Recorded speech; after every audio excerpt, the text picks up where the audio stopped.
were reviewed by a panel comprising of creative academics and social impact practitioners, and in total 54 entries were evaluated using the following criteria. 1, originality and creativity of work, relevance and creativity of GPV messages. 3, emotional impact and storytelling strength. 4, technical execution and artistic quality, and effectiveness of advocacy and the call for action. So those were the criteria. And what is more important here to emphasize is that the computer wants to evaluate it, so there's no human person doing that. So there's no bias for the winners who were selected. Continue. Okay, I think during the call also we said only 4 people will be selected. So curriculum review, the top 4 entries were selected based on overall excellence and impact. So the first winner for this competition was Abraham Mangi. He did a short film, When the Silence Breaks the World Must Listen. And we'll listen that to see why it was given that award. The second winner was Ms. Margaret Mangi, and she did some work on photography, and the photograph was about society teachers. Again, we'll see the video to see why they deserve that grade. Number 3 was Ms. Agiri Wanta. She did a poem on society's dysfunction. And last person, number 4, was Kennedy Nganga, and he did a graphic on the cycle and the effects of TB. So those out of the 54 entries, those were the ones we selected. For us at the Center of Gender Equity and Development, we are happy because we were able actually to communicate the message, and we hope after the winners have gotten their prizes, we work with them, because the essence was actually to use these messages for advocacy. When I registrar, I think by also using these voices, because we believe the peer-to-peer approach brings an impact. So we are hoping and we are excited that those winning pieces will be able to be released to us so that we can work with the students to be able to do advocacy. Because the essence is to create safe spaces within the university. So we will show the yeah, so and then we do the presentation, then we show the pieces. They are short clips, so we won't take too much. So what has been the impact, for us, we are seeing increased awareness and data continuity across the university. So as I said, under this, if you give us permission, the winners, we hope to work with you. We hope we can work as a person, as if you are funding. Yeah, we still can work with you to be able to make a difference at the university. Number 2, empower students to engage in advocacy through creative and cultural expression. We are hoping this competition will also steer other students, first year, second year, third year, to think of different areas they can make impact. Not only in GBV, there are other areas in this campus which are problematic issues. For example, even alcoholism, addiction. You can actually use such pieces to make an impact. And even alcohol is a key issue, a big problem in this country. So we are just trying to use those artistic expression to solve societal problems. Number 4, strengthen the role of student society driving social impact initiatives. Again, you are the majority in this country. If you look at the youth population, the Gen Z, you make the bulk of this nation. So using your initiative, we can make an impact on many social problems affecting Kenya. Number 5, generated a high quality creative content for community awareness campaign. And that's why I would say the winners, we would like to actually work with you, and we would like you also to release your pieces so that us, we can work with those pieces to do our advocacy as in the university. And then lastly, we are saying that foster a sense of solidarity, responsibility, and youth leadership in the fight against GBV. We say that this GBV is a massive problem. So unless all of us are using different initiatives to be able to it affects many issues in terms of gender equality and participation. Convenient? What are the lessons that we have learned as a center as we are carrying out this campaign? We are saying creative performance are highly effective in engaging students on sensitive social issues. In fact, when I saw the research, I said, we have been sitting on gold mine. People, especially in the creative arts, you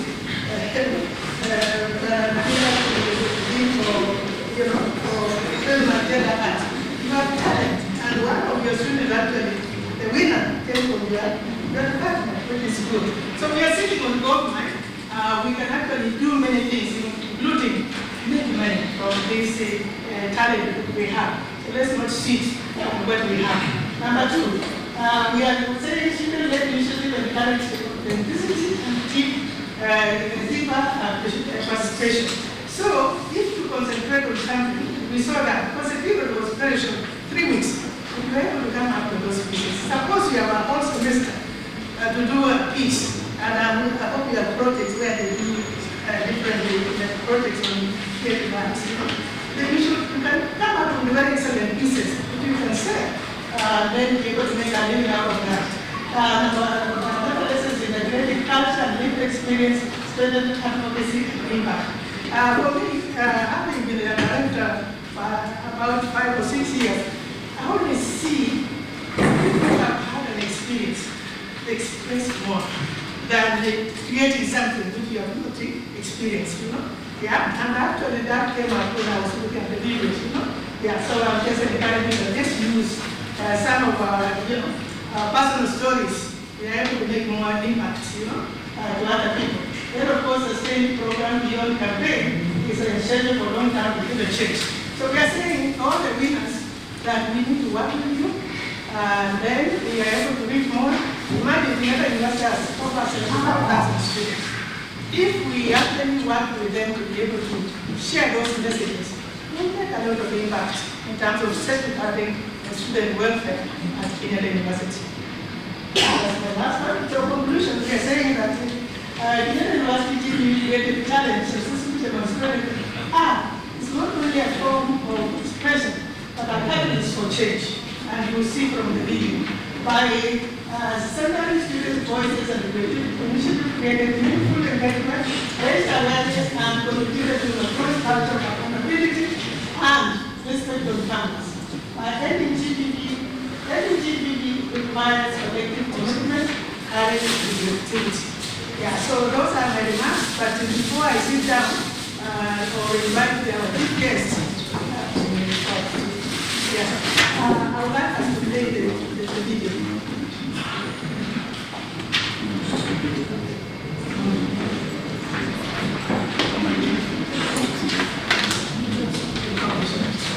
All right, thank you very much. In the university and even outside, Prof, you have done well, and now you have been a great advocate of KU being free from gender-based violence. As a registrar academic, any time an issue touching on gender-based violence happens, first it's addressed by the committee. But at times, these issues still come to the office of the registrar. At times, we have to take students to the disciplinary committee. So, what I'm emphasizing is the issue of gender-based violence is taken seriously within the university.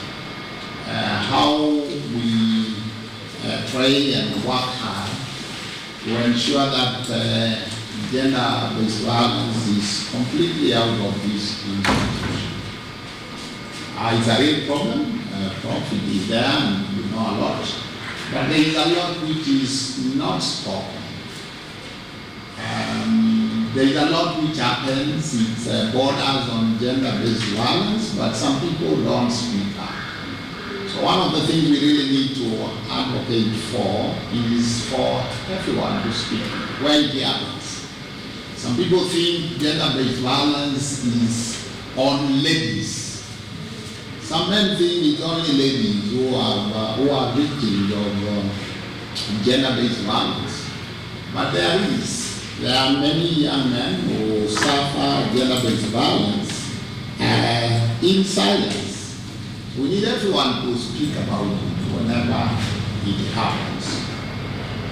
I'm really impressed by the idea of having a competition where many people then get involved. Very good idea, because then many people get curious. The fact that at the end of it their presence, even however small, it means that then more people will be interested in this. So good strategy. I really commend your team for having thought about this. And this is something we need to magnify a lot so that we can deal with the issues. So today is a nice day that we come to reward the champions of GBV in KU. So let me ask, how far is gender-based violence? Do we know hotspots for gender-based violence? My colleague, Prof. Mudifo, and my chair and the colleagues in the Department of Mathematics asked, how can one use maths? Yes, even knowing hotspots, putting maps, and then one can know exactly where are the hotspots. There are hotspots in the country where you would find more gender-based violence than other places. So if we could detect hotspots for gender-based violence, that would help. Would we know of hotspots within the students in KU? Compare areas, for example, Eastern, Western, KM, Kawa Sukari, Kawa Wendani. Our students also live in Githurai, some students in Rui. It would be very interesting to get actual data and do an analysis that is mathematical. That can help. We should be able to even tell actual statistics, how pronounced is gender-based violence within KU, within the country. Because then it means when we say these are the numbers, then we are sure of what we say. Okay? Are we improving? Are we getting better? Or are we getting worse? If one did comparisons every year on numbers, percentages, that's mathematical, it can still help one to understand how serious it is. Are there areas which are getting worse? That would help. And so, there are many areas you can think of in mathematical modeling. Is a way to deal with many problems in social sciences. So thank you very much for those who took part in this competition. And we want to assure the support of management. Anything that makes the life of students better, management is fully supportive on that. And that's why even when I got the call to come, I was willing to put aside other things and come witness and celebrate with this team who have done very well. So let's be ambassadors of this. Let's talk with students where there are issues you believe needs maybe the attention of the office of the registrar or even the office of the student governing council, student leaders. It should be one every. It will be very heartening if one student does not graduate at the end of their program because of gender-based violence. Currently, completion rates is something the government is very interested in every institution, a key performance indicator. what is the percentage of students finishing their degrees within the specified time. If we have issues of gender-based violence, then it is affecting our key performance indicators. But even if 3 drop, they have an effect on what we are supposed to get. So anybody facing this, we really need to be vocal about it and stop. By all means, you know a friend who is suffering, please talk to somebody. Will it be the director, will it be the other secretary, or even the office of the registrar. Have a student who come and just open up and share what they are going through, and then we can help. So thank you very much, Director and the team. So I really want to congratulate the winners for this competition and encourage them to use their talents to promote gender equity in KU and the entire Kenyan society. So I think those are the remarks I want to make, however short they are, and thank you very much. That's appreciated.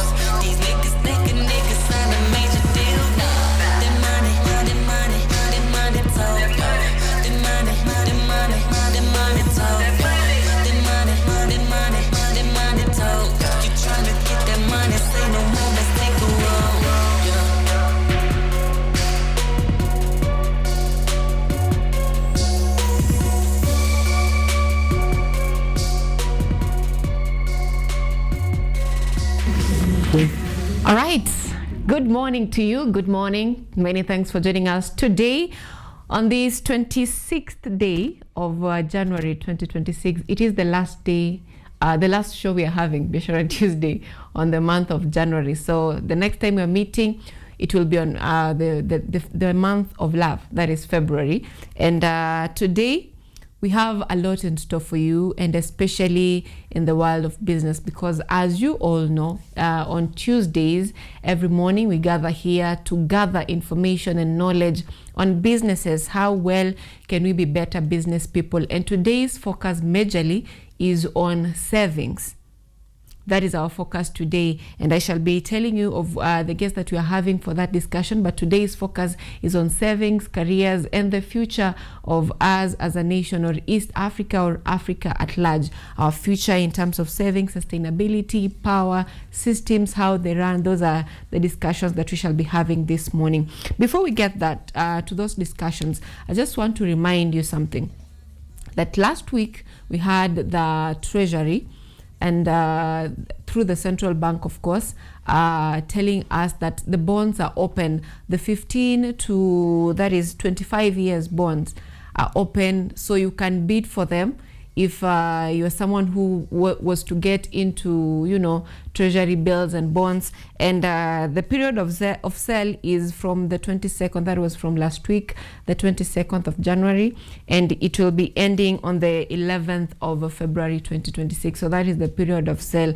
You can get yourself, you can bid for that, and once you're verified, of course, you will know, you'll be told the amount that you can buy bonds, and this will be open. But so far what we have right now is that you can be able to purchase those bonds, and it's a period of 15 to 25 years. Those who are of a long-term investment, it's your time to shine.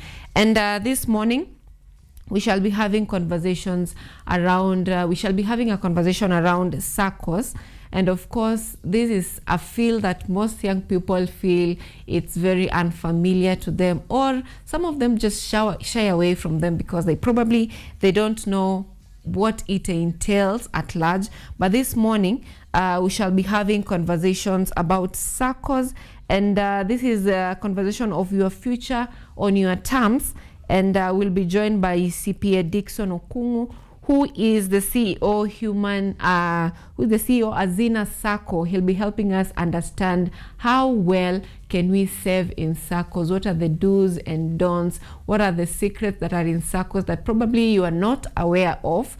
And if you're aware of them, the areas that people make mistakes, especially when they're investing in SACCOs. Is it just a savings platform? Is it, like a platform where you are investing and you have your money increase with time? We'll get to know how dividends work, how share capital works, how your deposits work, the deposit account, the deposit taking accounts, and non-deposit taking accounts. So all this, we are going to be having them defined for us this morning. And if you're having any question on SACCOs, this is your day to shine.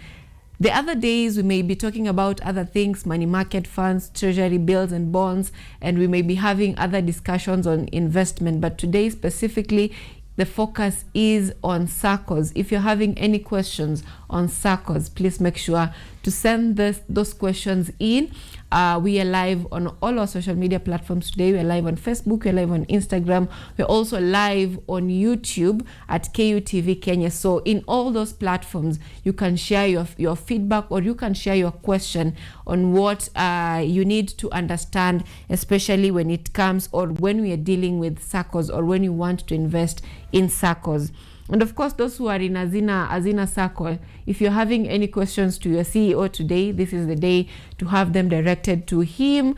And trust me, he will be answering all your questions. And also, we'll be having conversations on goal setting and follow through the year. And we'll be joined by Amado Chico, who is an inspiring communicator, visionary entrepreneur, and a systems strategist. He has been into different countries in Ghana, in Nigeria, in Kenya, and he has been, looking at how system runs and managing them in agriculture, in economics, in business, in communication, and all that. He'll be helping us understand how best are we preparing for 2026. Of course, the first month is almost done, but we have the rest of the 11 months ahead of us. So how well do we strategize as a continent, as Africa, as Kenya? How well do we strategize to come out with better outcomes by the end of the year 2026? And also, this will be affecting you as a person. So it's also to you as a person, how do you plan yourself for the year 2026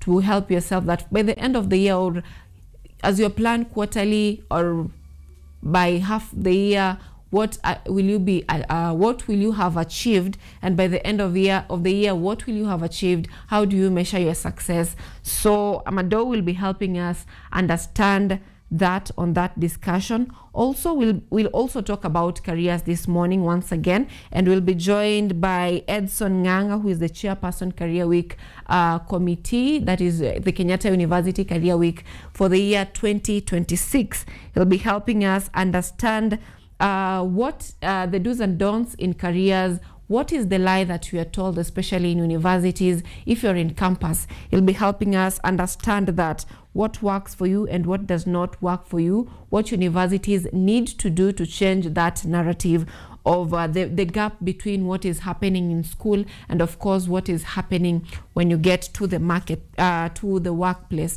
So those are the discussions that are lined up for you this morning. What you were seeing on the screen before we got here for this introduction was GBV Creative Challenge. And as KUTV, we are focused on developing you holistically. So if you are not okay at home, that is for reasons related to GBV, that means basically you'll not be able to perform well. So that was a challenge that has been going on, and what you're seeing was the award session. And as we champion for the fight to end GBV, so this is also you should also be taking a personal initiative to also end it on your own. Teach yourself, learn for yourself, develop yourself emotionally, and be accommodative to the partners that you're having.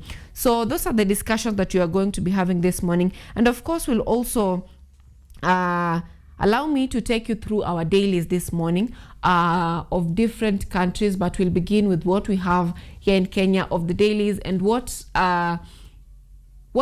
what is the state of our nation at the moment, and those are the topics that are given prominence, or that are given focus on our dailies this morning. And we'll begin by the Financial Standard, which talks about Kenya's strategic regional play in KPC stake sale.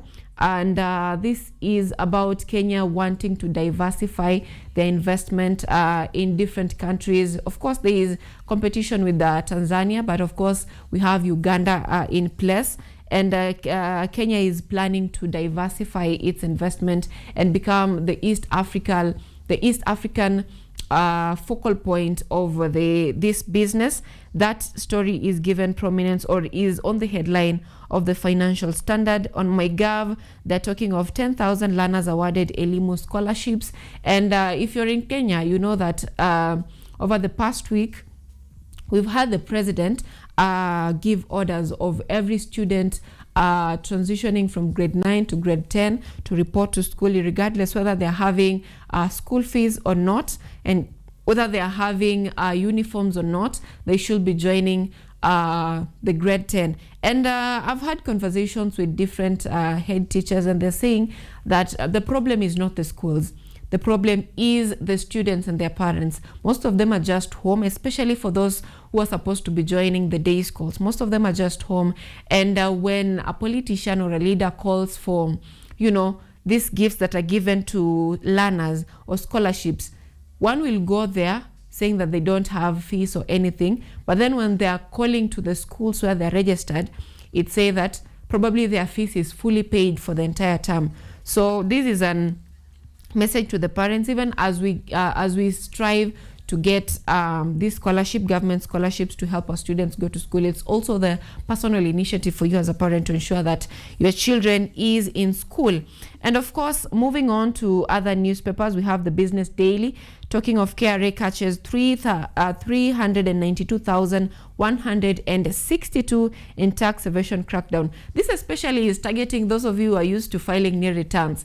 KRA is saying that some of you are filing nil returns, and you are at workplaces. Your employer is filing returns for you, but for your case, you're filing nil returns. That's why nil returns have been suspended at the moment until KRA gets those who are illegally paying nil returns and getting them to pay, to pay what they owe the government. And so just know that if you are paying nil returns, most probably this year, you may not be allowed to file for the nil returns because of this crackdown. And this also is affecting those who are in business, but they are filing with low incomes recorded compared to what is actually what they're actually getting. And this is according to the audits that have been done by the Kenya Revenue Authority. And the country is supposed to get more of this. This is to top up to what the deficit that we have had as a country in terms of career that has had in terms of collections. And moving on to a different newspaper, we have the Star. 1 in 10 Nairobi men struggle with erectile disorder. They have given prominence to health story, and of course they have also talked of politics. Inside Wiper's bid to position Kalonzo for Ruto showdown. That is on politics on the Star. And also on the Star, they are also talking of handshake gaps, open door for Ruto in Raila's stronghold. And this, you've heard the wrangles within the ODM party, but of course, Dr. Buru is saying that he cannot argue with his children. So that is on politics. The People Daily talks about from pledges to blunders, misstep tainting Ruto's government. They have listed a number of them. You can get the paper so that you can get to know more about what the People Daily are saying, the pledges that turn to blunders. The Daily Nation are talking of storm over Gachagua gun attacks. And this is in relation to what happened on Sunday as he attended church service. And so far, the investigations are still continuing on the matter, despite the opposition, the Gachagua-led brigade saying that they know the perpetrators. And that is given prominence on the Daily Nation. And also, Taifa Leo talks about Nani anawinda Gachagua. This is in relation to what happened on Sunday. So it's a repetition of, it has been going on. This has been the conversation in the country for the last 2 days, and still it's given prominence today.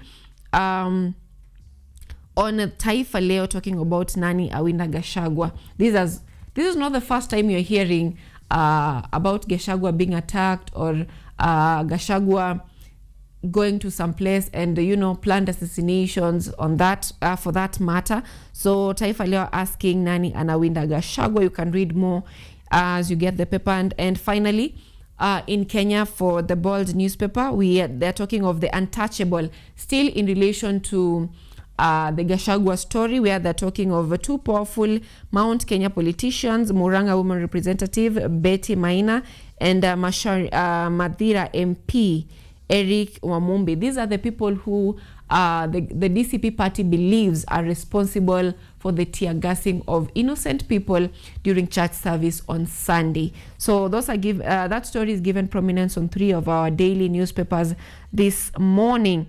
And moving on to across our borders, Gazeti la Mwananchi, that is in Tanzania. They are talking of katakata ya CCM yazusha mjadala. That is in Tanzania. And of course, across our borders, of course, also there are conversations on what Muha's notable global ranking means. That is the Citizen. We have still in Tanzania, Jamhuri. They're talking of Trump Chuma. This is in relation to, of course, what is happening and the changes in governance, that is from the United States to our country. That discussion will also be touching on it, on what the dependence on the foreign aid or grants to our African nation is affecting us in terms of planning for, our financial years. We have always been depending on, grants, loans from these other nations, the the eastern side of the world, from the western side of the world, and how are they affecting us as a continent in terms of our planning? Because whoever feeds you can also starve you. So we shall be having that discussion also as we look at planning for our futures. Those are the dailies in different countries in Africa. And at this point, I want us to take a look at what is happening on the roads, and of course also take a look at the weather situation.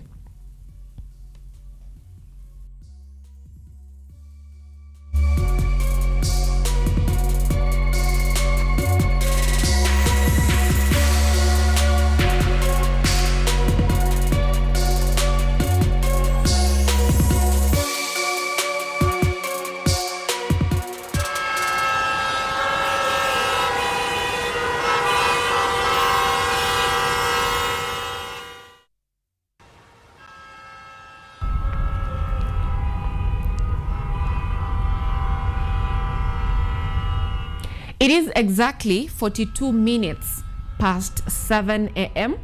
And as we look at the weather situation in different parts of the country, remember this is what the Kenya Met Department said. On social media, people have been complaining of, jua inawaka, inachoma hadi mfuko and all that. Joto imekuwa nyingi, homa imekuwa nyingi, vumbi imekuwa nyingi. And the Kenya Met Department is saying that this is just social media exaggeration. That is not according to Kenya Met Department. And if we look at different temperatures in different towns across the country, or different cities across the country, we have the weather right here in Nairobi. Right now it is 17 degrees Celsius, and the temperatures are expected to rise to 27 degrees Celsius throughout the day as we go through the day. And the wind is at 10 km per hour. Humidity right now is at 80%, and it's expected to be falling as we get through the day. And on precipitation, at the moment there is 0% chance of precipitation, and towards the evening, they're telling us that there is about 10 to 20% chances of rainfall, that is around the evening hours of the day. And moving to a different city, the Lake region, Kisumu, right now it is 20 degrees Celsius, and the temperature is expected to rise to 31 degrees Celsius. That is a little bit on the higher side, but that is a normal temperature in Kisumu for that matter, because it's around the equator. And there is 10% chance of precipitation throughout the day, probably the convectional type of rainfall throughout the day. The wind is at 6 kilometers per hour, and humidity right now it is at 64%, and it's expected to be falling as we get through the day. And in Eldoret, right now it is 13 degrees Celsius. It is quite low, and it's expected to rise to 27 degrees Celsius, same as what we will be having or will be experiencing in Nairobi.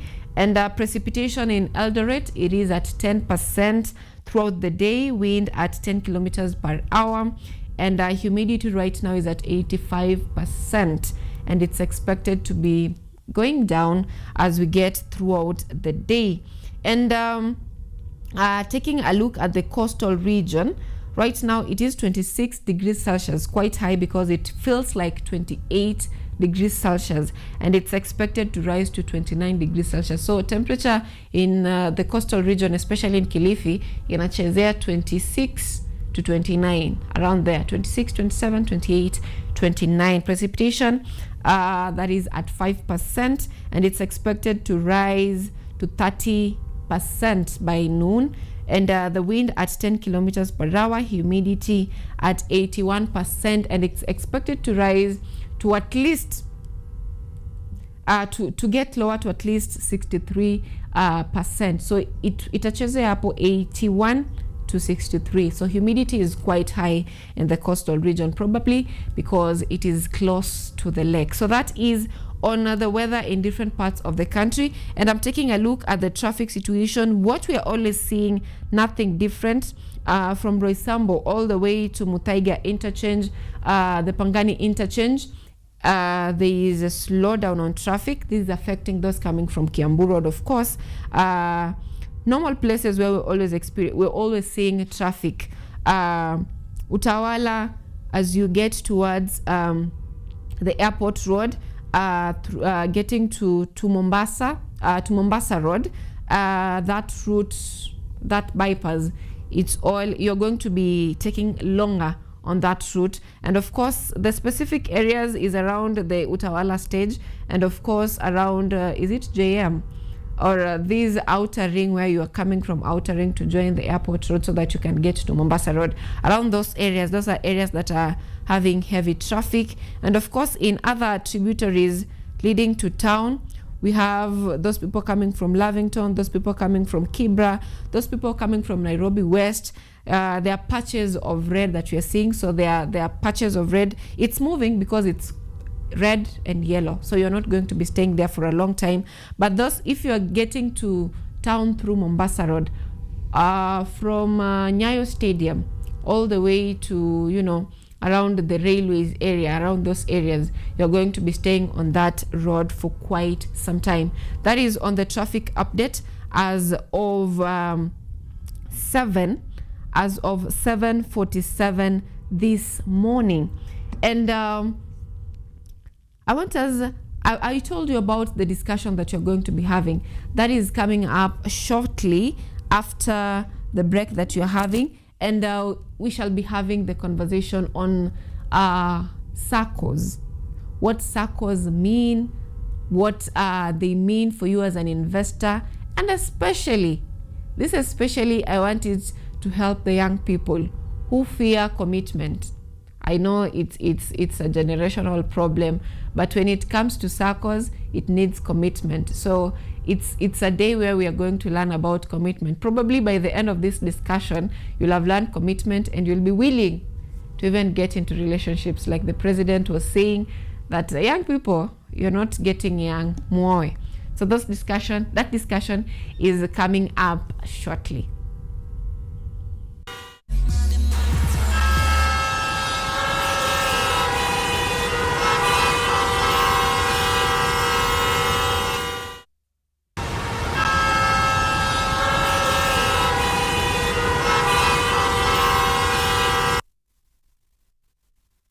University Professor Paul K. Wainaina, members of Management Board present, members of Senate present, members of staff, both teaching and non-teaching, our distinguished teachers, the high school students who are our future university students present with us today.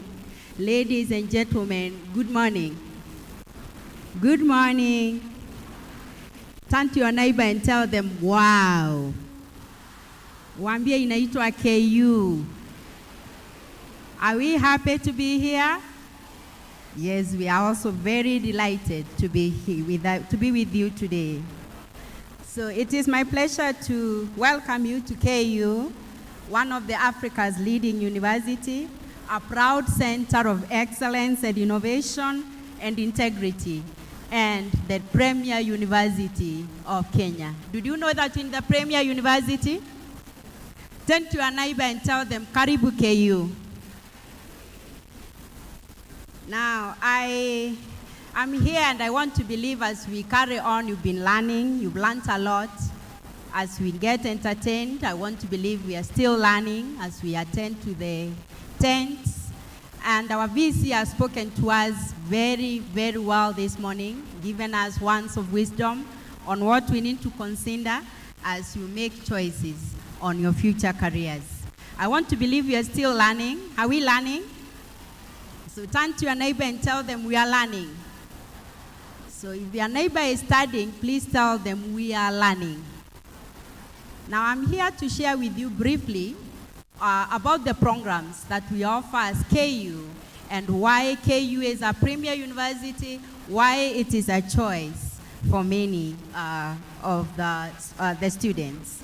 So Kenyatta University has remained a university of choice for many prospective students, both secondary leavers and professionals in the market, seeking opportunities for quality, higher education and career growth. KU stands for academic, professional excellence, providing exceptional support for students in higher learning across the country. The university is a world-class university. We offer world-class university education.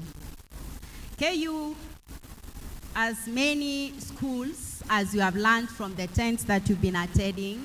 The School of Education and Lifelong Learning, School of Pure and Applied Sciences, School of Engineering and Architecture, School of Business, Economics and Tourism, the School of Agriculture and Environmental Studies, School of Health Sciences, School of Law, Arts and Social Sciences. We also have graduate school and digital school that takes care of our online programs.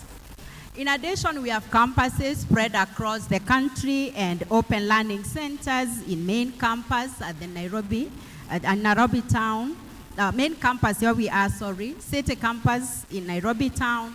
We have Parklands, we have KUTV campus, we have Nakuru, and we have Mombasa. Now we also offer programs that cut across from certificates, diplomas, and bachelor's degree programs, masters and PhDs. We offer flexible environment, flexible modes of learning, which makes it possible for students at Kenyatta University to enroll in friendly modes of study, which include regular modes, open learning, and the continuing education program. As a result of this flexibility in the learning modes, coupled with enhanced infrastructure in the university, our enrollment of students has grown to over 70,000 students currently. Allow me to share with you briefly what are some of the reasons that you may want to consider KU as a university for your career progression. Why is KU a university of choice? Very briefly. One, it's because of the academic excellence that KU offers. As a university, we offer a wide range of accredited and market-driven programs in education, in health sciences, engineering, business, environmental studies, creative arts, and technology. Our programs are designed to equip our students not just with knowledge, but with practical skills and meet the demands of today's dynamic job market. So one of the reasons you may want to consider KU is because KU is a center of academic excellence. Secondly, the second reason you may want to consider is the quality teaching and research that KU offers. Our students are taught by highly qualified lecturers who are researchers, innovators, and professionals in their fields.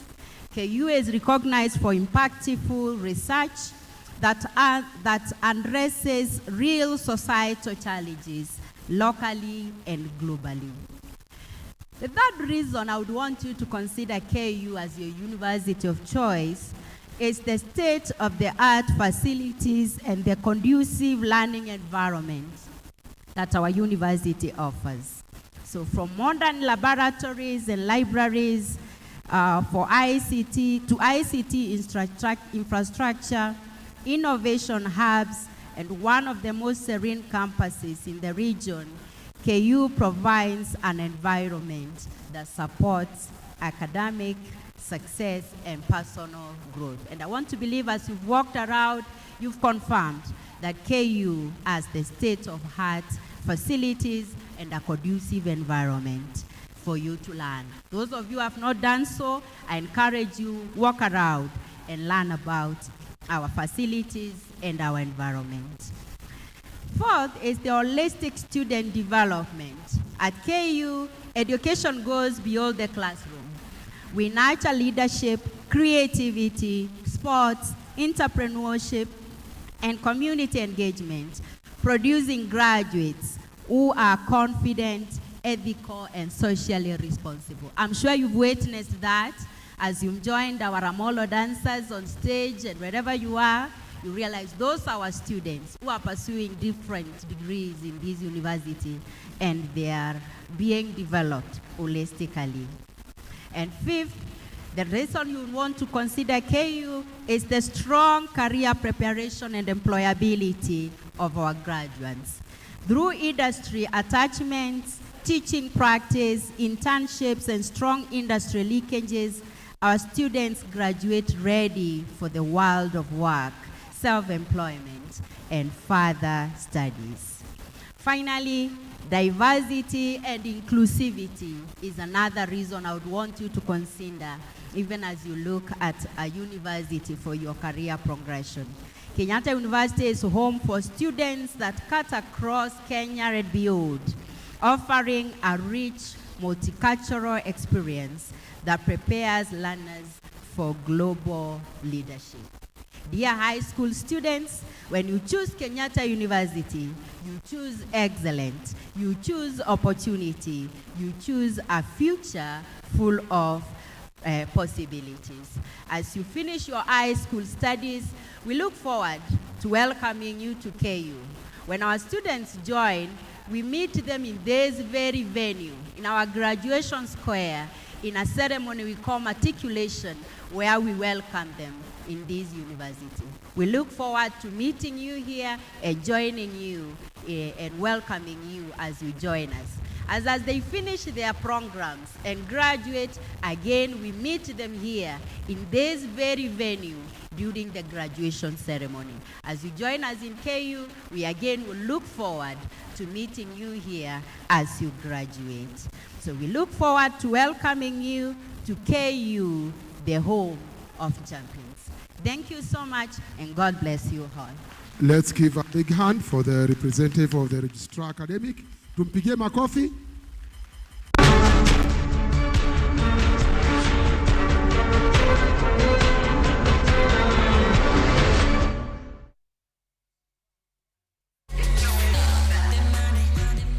All right, welcome back. And when we are seated, you know, it's about to get down on money conversations. And here we don't do motivational talks za uko zenye unaambiwa nilikuwa na kuku sahii niko na, you know, I'm a millionaire.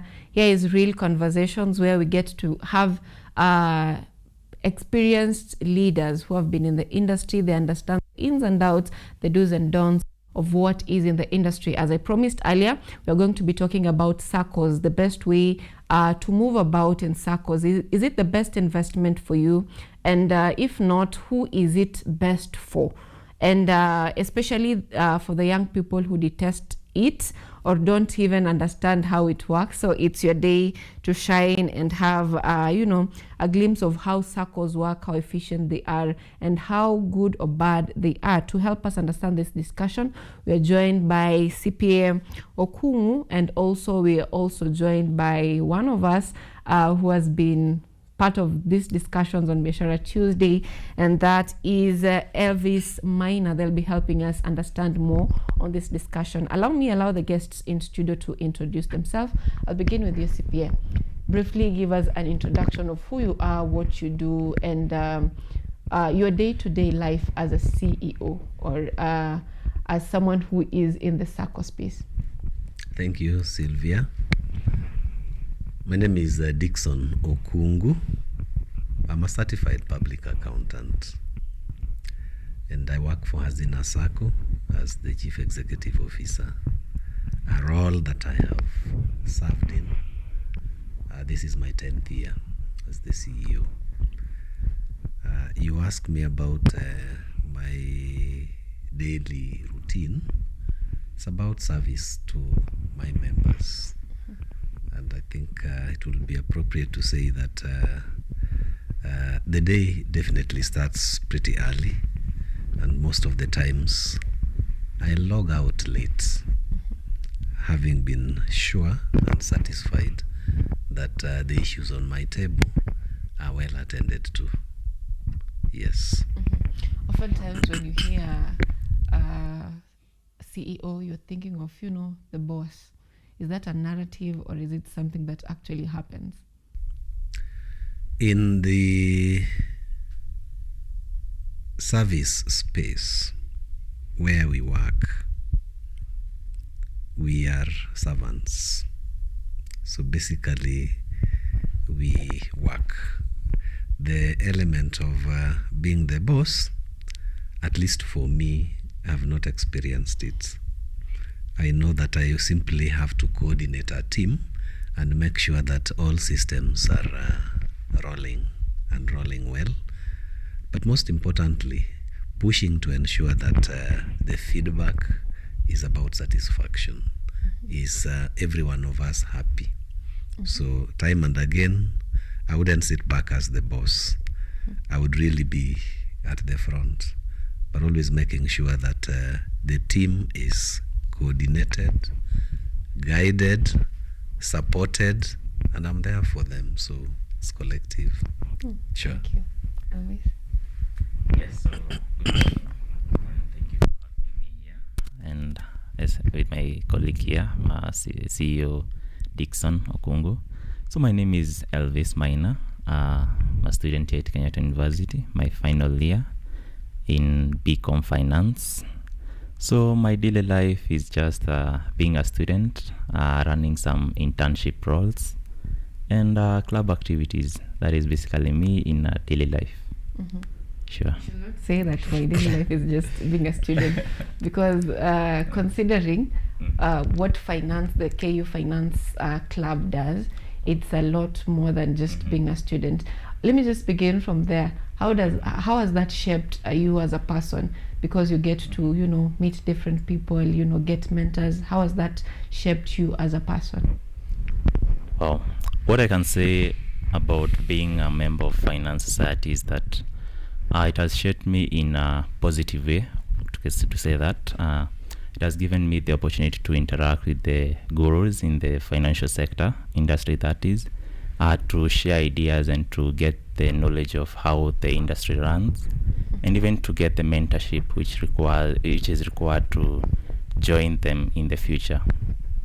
So apart from that, I can say it's through the industry interaction that I've gotten the internship. Sure. Mm-hmm. Now let's get to what has brought us here today, conversation around SACCO. What is the best platform for saving for you as a young person? Wow, that's a nice question. So the best platform for me, currently I can say I've been doing MMFs, but what I can say about the MMFs and the M-Pesa and the rest is that you can get an impulse buying session where you want to buy something because you have the money, you have access to the money. But using the SACCOs, that is where you can't withdraw the money until you either terminate the account or maybe you want to close the account down so that you can get the money. So what I can say about the SACCOs is that it gives you the leverage that you can't access the money because you want to buy something instantly. Sure. All right. Now, CPA, most Yes. young people talk of money market funds. You've just heard. I've just heard. Talk of money market funds because they probably think it's, less risky for that matter. They don't want to have something that, is really committing their mind. They have to think of it. And they also want to have, money. When they want their money, they get their money. Sure. So why do you think, according to you, what is the best platform for saving? The best platform for savings, there are very many, of course, but best would be saving in a SACCO, Sylvia. Saving by its very nature is about denial. You don't save because it is fun. You want to forego certain luxuries or pleasures to make a saving. In Kiswahili, I think they say kujinyima. Mm-hmm. So if that is then the context, then it will not stand straight alongside what you've said. That you want to save, but you get your money when you want. Mm-hmm. Because then you will not be saving. Mm-hmm. So in the strictest sense of the word, I would go for SACCOs because I believe that scenario where you will not get to access your money as and when you want really makes the full meaning of savings. Mm-hmm. Yes. And why SACCOs? What is so special about SACCOs? Because with money market, I'll have interest, if I'm having in a good money market fund like CIC, I will have around 10% interest and all that. Why SACCOs? I think the question then should be, why do we have to save in the first place? Savings for what? We save so that with whatever objectives we have lined up, we should be able to commit and run with them tomorrow, the day after, a year, and so on. So what happens is that savings and why SACCOs is the platform that we have put together to help our savers to think through whatever they want to do with their savings the day after, the month after, and in the future that we all don't know. So we save for many reasons, of course, but I would go for SACCOs because the other platforms may appear very good, very convenient, but at the end of the day, you might end up still dipping your hands in the very savings that you are talking about or that you are making. So that will deny you the opportunities that come along with savings. Mm-hmm. Allow me to expound on that and just confirm that in the SACCO space, largely the savings are done focusing on also borrowing. So the SACCO platform gives you the opportunity to save so that against those very savings, you can also borrow and borrow big beyond your savings so that you're able to meet your needs. Mm-hmm. Yes. I'll come back to that aspect of borrowing against your savings in a bit and the risk of it. But I want to ask you, Maina, why do you as a person or collectively as young people, why do they move away or tend to ignore the SACCO? Okay. What we as young people are trying to move away from the SACCO is that most of us are not aware about the benefits of the SACCO. And if one can step out of the comfort zone and maybe try and go an extra mile to understand what are the benefits that I as a person can gain from a SACCO, that is when you can try and embrace being in a SACCO member. So one of it, CEO has said, is that even in MMFs you get the interest, but in a SACCO you get the dividends. Also, apart from that, you can get a loan to finance your higher learning, that is. Sure. Right, now CEO, talk to us about the structures of SACCOs in this sense, how the share capital works for you to get dividends, how to separate that from, your deposits on savings, how to separate the two, and how they actually work.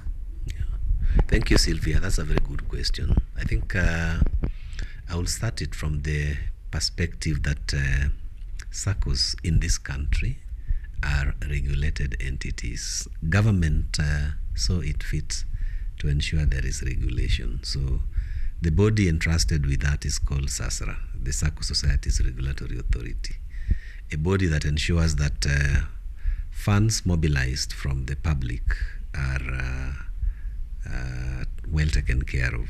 And progressively we file returns, monthly, quarterly, half-yearly, to the regulator, just to make sure that everything sits where it should be. That is one bit that is very important, so that it's a statement of confidence to the public that their funds should be very safe and secure in the regulated SACCOs. Now, having said that, there are also rules or structures, as you rightly said. SACCOs have generated or come up with a clear separation in terms of how these funds that are mobilized from the public are supposed to be handled. There is what we call the share capital. Every other SACCO, by its own bylaws or rules, would set up the kind of share capital that they want to obtain from every member. Now, the share capital, once a member subscribes or pays up, this becomes part of the organization's funds. They are not refundable. But against them, just like within the corporate world, those who have put in their funds in the share capital are entitled to returns based on the performance of the SACCO. So the returns arising from the share capital or the shares, we refer to them as dividends. And the SACCOs would come up with different rates of dividends that they may want to give back to the shareholders. Away from that, then the next line would be other funds that are mobilized from members, but which funds are withdrawable. Members will take back by notice or as and when they want it. That is allowable in law and in practice in the SACCO space. Now, these funds are the very ones that the SACCO would apply in giving loans to the members, usually by a multiplier. And then at the end of the day, once the business has been done and everything sits well, the members will be entitled to a return. Now, that return, we normally call it interest on deposits, because these funds are referred to as deposits, withdrawable deposits. So we have rebates or interest on those deposits that, again, SACCOs would declare at the end of the financial year to give back. In the street language, we just put everything together and say they're dividends. SACCOs are giving us back dividends, but that is the clear separation. Right. Yes. And I guess this is the confusion, because someone may say that my saving account has, let's say, 2 million shillings. Sure. And then when it comes to the, shares, sharing of dividends, they're like, well, what I'm getting does not reflect to what my account is. So how do they separate the share capital and the savings when they are depositing the money, or at what point do they, tell the SACCO that I want this to go to this and I want this to go to this? Thank you. In practice, definitely, payments or contributions towards share capital would only be done once, or like in our case, within the first year of joining the SACCO. So that is the only time you pay towards the share capital, and it ends there. The rest of the contributions that a member would make, these would straight away go to the members' contributions towards own deposits, which is withdrawable. Yes. All right, I love that. I'm still on you. Yes. When you are making these contributions and you have your money growing and all that, and then comes a time when, especially with this generation, that we really don't have trust in ourselves, leave alone those who are close to us. Sure. And then you're supposed to, be a guarantor to someone. Yes. And having trust with that is really hard. So at that point, I believe you're supposed to be getting a loan based on your savings. Yes. Does that make it a little hard, because you're like, I have money, but I can't borrow money more than the money I have? So does that fit the logic of even saving? Let's get the framework well first, and the model. By the way, the model is just unique, and that is why SACCOs would remain SACCOs to do whatever they are called to do. Other financial institutions, the banks, the insurance companies, and the microfinance institutions, they will also exist for the roles that they must come in and deal with in the economy. The model of the SACCO is such that when members join, and for which joining or membership is very voluntary, just like exit is also very voluntary, the model of the SACCO permits members, once they go in, that you will make your contributions, but you do want then to be given a loan. This loan has to be guaranteed. Why do we guarantee? We guarantee, of course, as a form of security, and largely because there would be an exposure. The exposure is your contribution might be, for instance, 1 million shillings, but what you're looking for is 3 million shillings. So for your 3 million shillings to be granted, it means somebody has to take care of the other 2 million. That is when we talk of the guarantors. Business in the SACCO sector is evolving, and I want to say that in the recent times, SACCOs have allowed members to access funds in excess of their own contributions by using alternative guarantorships. That is allowable, and we call these collaterals. That is allowed.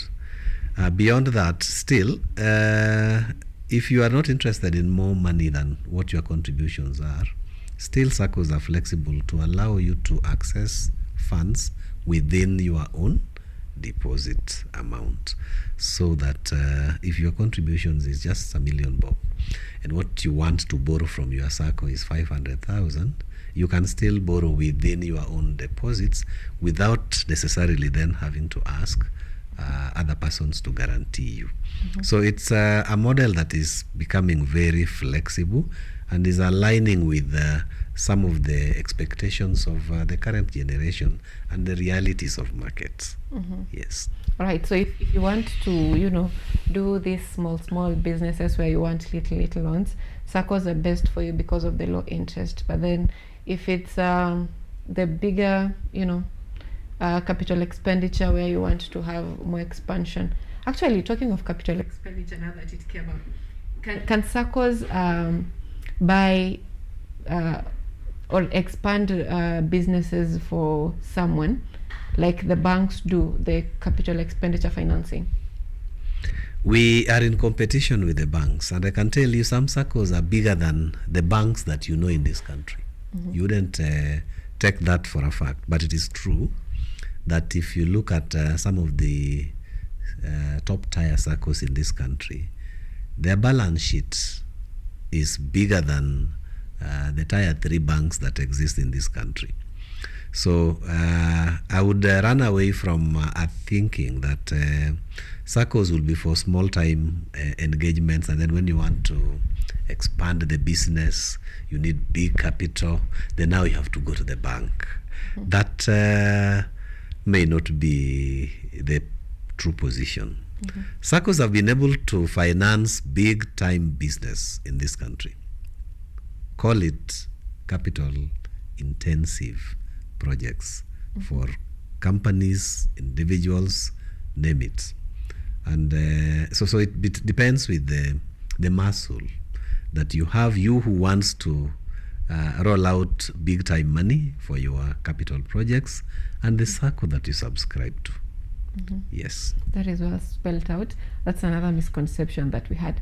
Now, I'm coming back to Maina. Based on what CP has been talking about you planning on your investment, if you're getting into, increasing your savings for future borrowing and all that. What do you think how does this resonate with a young person, especially the one that thinks, I have very little money, I cannot keep on saving this, I need to, this cannot sustain me. Yeah, so you're right. Being a young person, saving is a little bit problem.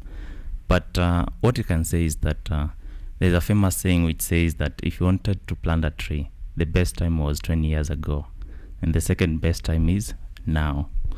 So in SACCOs, what I can say is that if you want to plan saving, you need to start now and start small. The small habits you start and the mindset you put into, that is what will make you to end up having the huge sums you are dreaming of. True. All right. Now,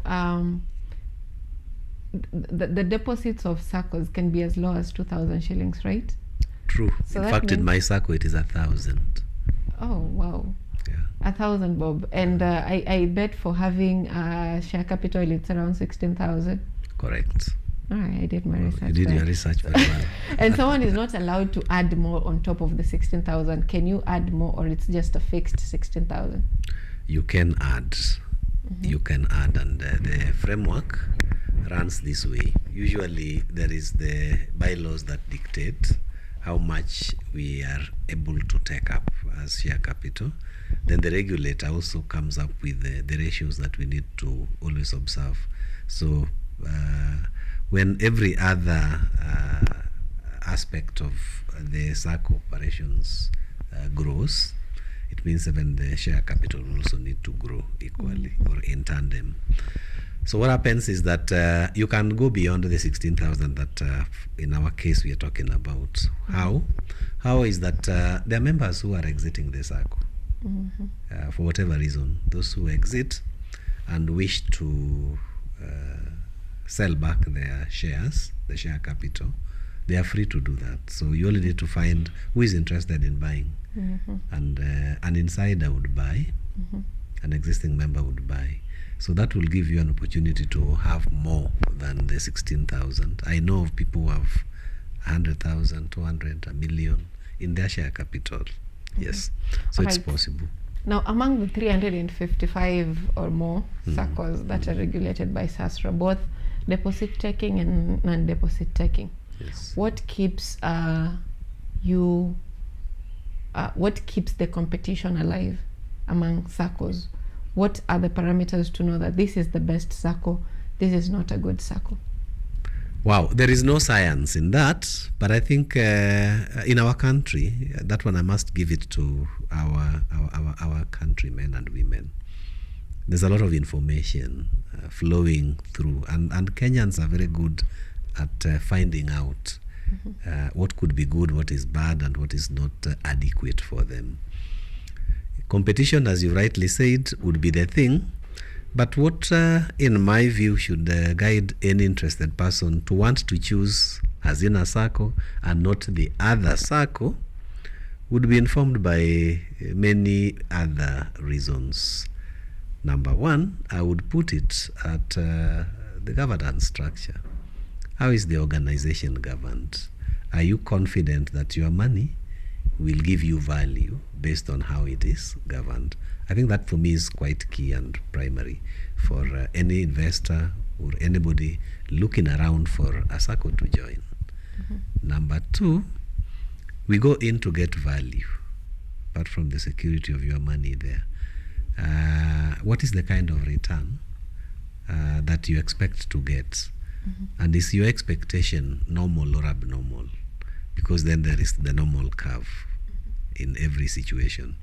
Underperforming SACCOs definitely would not be able to give back as much. Those that operate at optimum are giving what I would consider normal. I don't want to talk about abnormal cases in terms of return. But then, why do we also join SACCOs? We join SACCOs so that as and when you want the credit, you can get it. Cheap. So the cheap credit. So how is the SACCO pricing its own loan products and other services that they offer?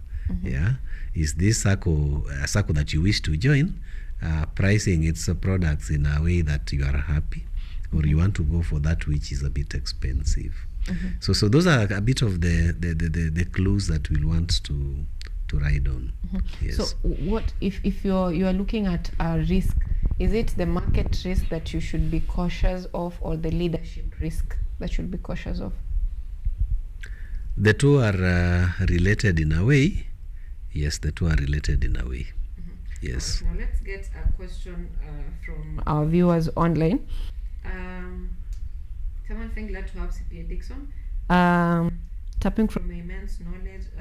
What would it take for youth to appreciate joining SACCOs even with 500 shillings? That is Dr. Charity. Wow. A good question from Dr. Charity. And I want to say that from our SACCO, we came up with an initiative that we call the Youth Forum. Now, our Youth Forum is an online engagement that we do twice in a year. It's now in its third year, 2026, where we would want to tap into the views and concerns of youth. This is an open forum targeting the youth who are already in our membership and those who are out there, so that we pick their views on what they think would really work well. I know that another answer to that will be the question of technology.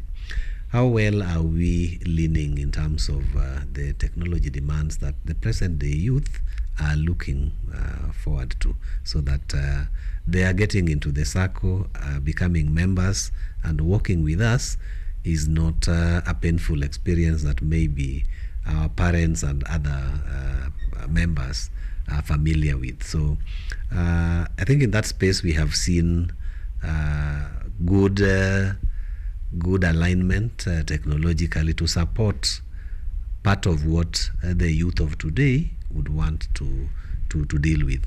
SACCOs, we talk about equality of members even as they come in to join, and we also appreciate the fact that the youths would be starting from a certain point that may not necessarily be equal to what our other members are able to do. So talking about 500 shillings, I think the concept is about engagement, so that we look at what do the youth want. I don't want to talk about 500 as perhaps what would work. The youth themselves are able to generate good money in their own ways, and so I don't want to limit, but I'm imagining that going to the very reasonable amounts that would allow them to work with is something that has seen us onboard youth. For Hazina, to onboard youth, probably you need to make it more accessible through apps and, you know, the codes to send money in. Is that something that is with Hazina, so that if I want to make my deposits and all that, I don't need to come to the offices? Oh yes, Sylvia, you don't need to come to Hazina SACCO to make your payments, to access your loan, to do everything with the SACCO. Let me just clarify that Hazina, with our over 35,000 members, these people are not in Nairobi. We serve them from across the country and at times beyond the borders. So in terms of technology, we have enabled, our SACCO has created the right platform to relate with our members from wherever they are. We have the apps that would allow them to access the SACCO, to make loan applications, to make their requests known, to forward their concerns, to have the funds move onto their telephone, mobile phones. Yeah, so those applications are with us. Yes. All right. Now, as we conclude, Maina, what misconceptions do you think the youth have, and you'd advise them to stop so that they can invest more in Hazina Sacco, even as we conclude? Okay. So the greatest misconception which the youth has been having is that previously they used to think SACCOs are for the elderly or maybe the salaried employees. But what I can say is that for me, I'm a member of a SACCO, a certain SACCO. Probably I'll join Hazina in the future. You are welcome. Yeah, sure. Yeah. So in a SACCO, you get the benefits. That is what I can just say. The benefits are very important for you joining a SACCO, and one of it we have said is, you have talked about the financial literacy you get from joining the SACCOs as a youth. You can be trained on maybe budgeting skills, how to manage your other finances, or maybe how to generate more income. Apart from that, you can be able to get the loans at a lower interest, even to finance your future education. You can be able to get the dividends on the savings which you have. So those are, if you stop or if you step out of your comfort zone, you as a youth, as a young person, then you're able to get to tap what is available in the SACCO industry. And apart from that, I can add is the network which is available there. You can be able to get to interact with the professionals who will be able to train you more and more on the financial literacy skills and everything else in the financial industry. Sure. All right. Thank you so much, gentlemen, for making time for us. I've not seen any other question online.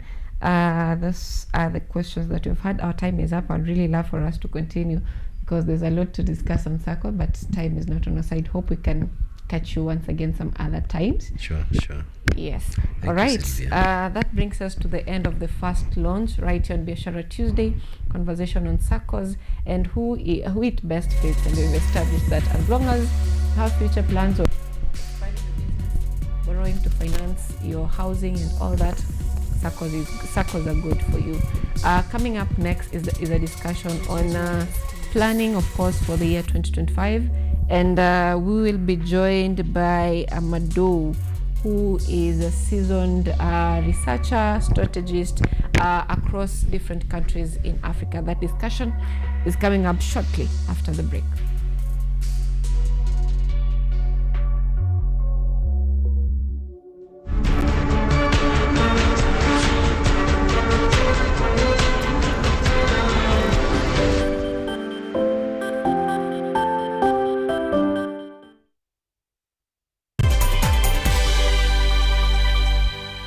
Kenyatta University Career Week 2026, starting Saturday 24 to 30 January. The ever entertaining, educative, and energizing Career Week fair will take place at KU and live on KUTV and radio station. The event is open to all high school students on Saturday 24th, free of charge. Join us and learn more on the academic programs, interact with different faculties. Public lectures on topical issues will take place throughout the week, with corporate exhibitions taking center stage as well. The official opening ceremony is on Tuesday, 27th January 2026 at KU Amphitheatre. This year's theme is dubbed Bridging Academia and Industry, Unlocking Sustainable Opportunities from Campus to Career. Be part of us as we mark the 19th edition of KU Career Week Fair 2026.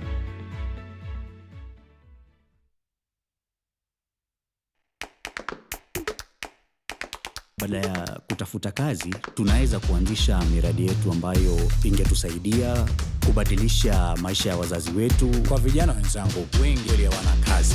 Lakini ikiwa sisi wenyewe tutajiamini, tunaweza kujiajiri wenyewe. Afrika kwa kweli tuna mahitaji ambayo ukiyasuluhisha unaweza kuathiri watu kwenye bara hili. Bila uoga, watu huwa na uzalishaji zaidi. Wanajawa na ujasiri, wanakuwa wabunifu na wanakuwa wenye maarifa. Niliamua kuacha kazi. Hata kama sitafanikiwa, nitakuwa nimejaribu, nitakuwa najua haiwezekani. Hakuna kitu cha ajabu hapa. Kila anayepata ufanisi hufanya kazi usiku na mchana. Kitu kitakusukuma na kuwezesha kupata maarifa ambayo hukuwa nayo. Tunajaribu kutengeneza kitu kitakachopita mipaka ya nchi hii. Ikiwa unataka kubadilisha ulimwengu, anza na nyumbani.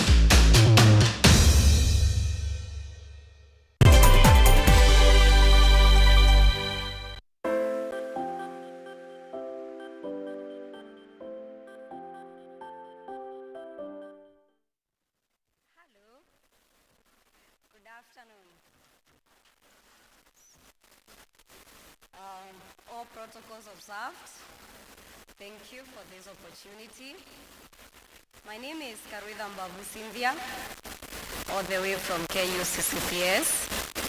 And we are here today for this career week to give you some insights regarding KUCCPS.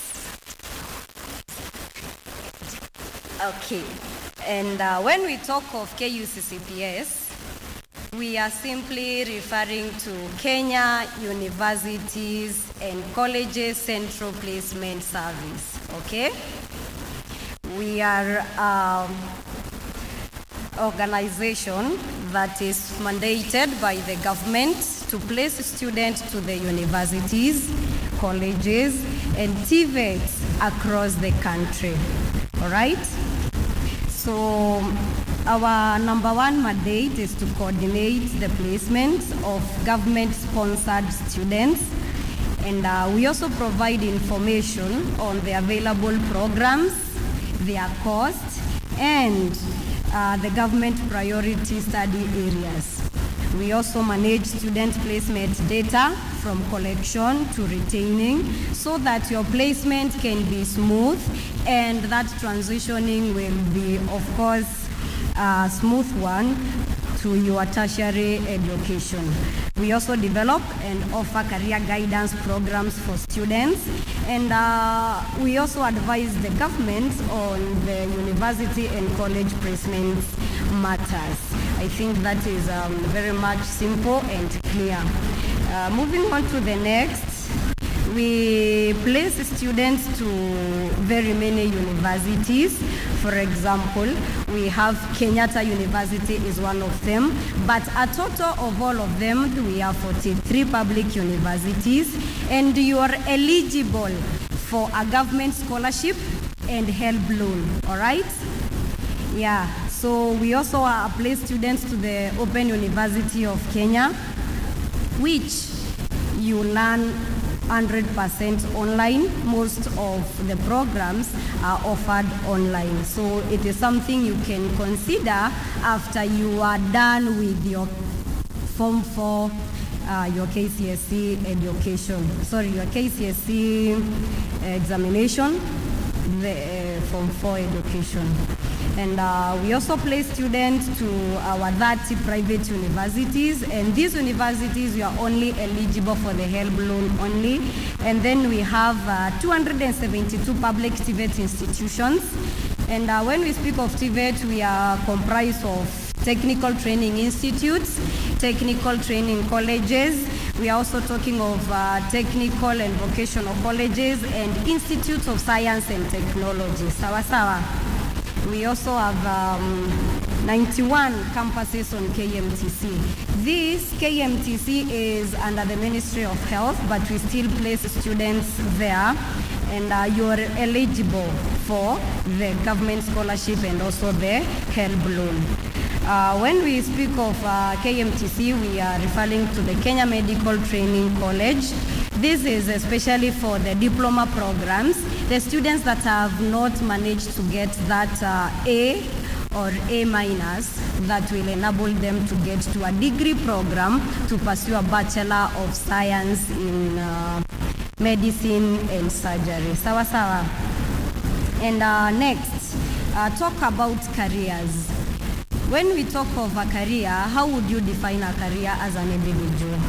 It is your long-term professional journey, which will encompass various roles, experiences, and educational pathways that will allow you to move on to the next step. Sawa sawa. Yeah, I'm pretty sure everyone knows what they want to be in future. That is why we are here to give you guidance.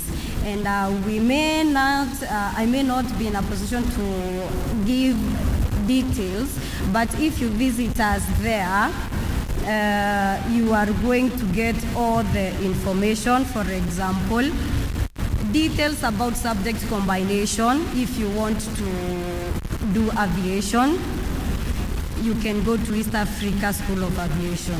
What are the subject requirements? You could use geography, you could have physics, mathematics is a subject requirement. So you will visit us there, our desk is there. We will give you more information on the same. Apart from that, when we speak of career planning, you need a plan as far as career is concerned, because you need to ask yourself who you are. Are you self-aware? Okay? What can you do? What are your natural abilities? What are your skills? What are your interests? What are your values as an individual? And what is my dream? And what kind of training do I need for me to be able to get to this career path? Take an example, a person who is an introvert. An introvert cannot really be a teacher. Or yes, they can try, but they will struggle in their career as they progress. But you can go for an accountant because you are an introvert, you like crunching numbers more than you would, like to communicate or have a conversation on one-on-one. Persons, or you could go for a doctor because a doctor is someone who will sit down and explain to them what you're feeling, and they are going to diagnose and at least give you a prescription. So those are the things that are very much important. And the importance of career planning is to give you a clear direction of your future. It will help you identify your strengths, and it will increase your awareness on the career options that you have. It will aid you in choosing a suitable career, and it will lead you to purpose and live a fulfilled life. Okay?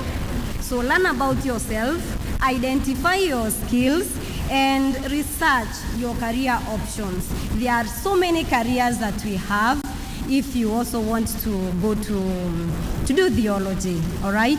We also provide that. I'm pretty sure that is a program that is also at KU. We give you the guidelines, we give you the subject requirements. And one thing you should also know is, as far as KU CCPS is concerned, you must meet the minimum requirement for you to merit to that program you are meant or you wish to pursue. For example, if you want to get to Bachelor of Medicine and Surgery, you will have to look at your cluster weight, and the cutoff point for a previous year is going to give you a guideline. And we normally advise the students, if the last year KU admitted students with a cluster point of 44, that was their cutoff. Their cutoff was 44. Make sure that your cluster weight is way higher than 44 for you to increase your chances to gain a placement at the Kenyatta University. In the interest of time, I'm going to wind up by telling you that your dreams are valid, okay? So keep working at them. Stay engaged, stay empowered, be an ethical citizen in future, always know what you want, and believe in yourself. Always remember that hard work never goes unrewarded. Lastly, pray for your dreams.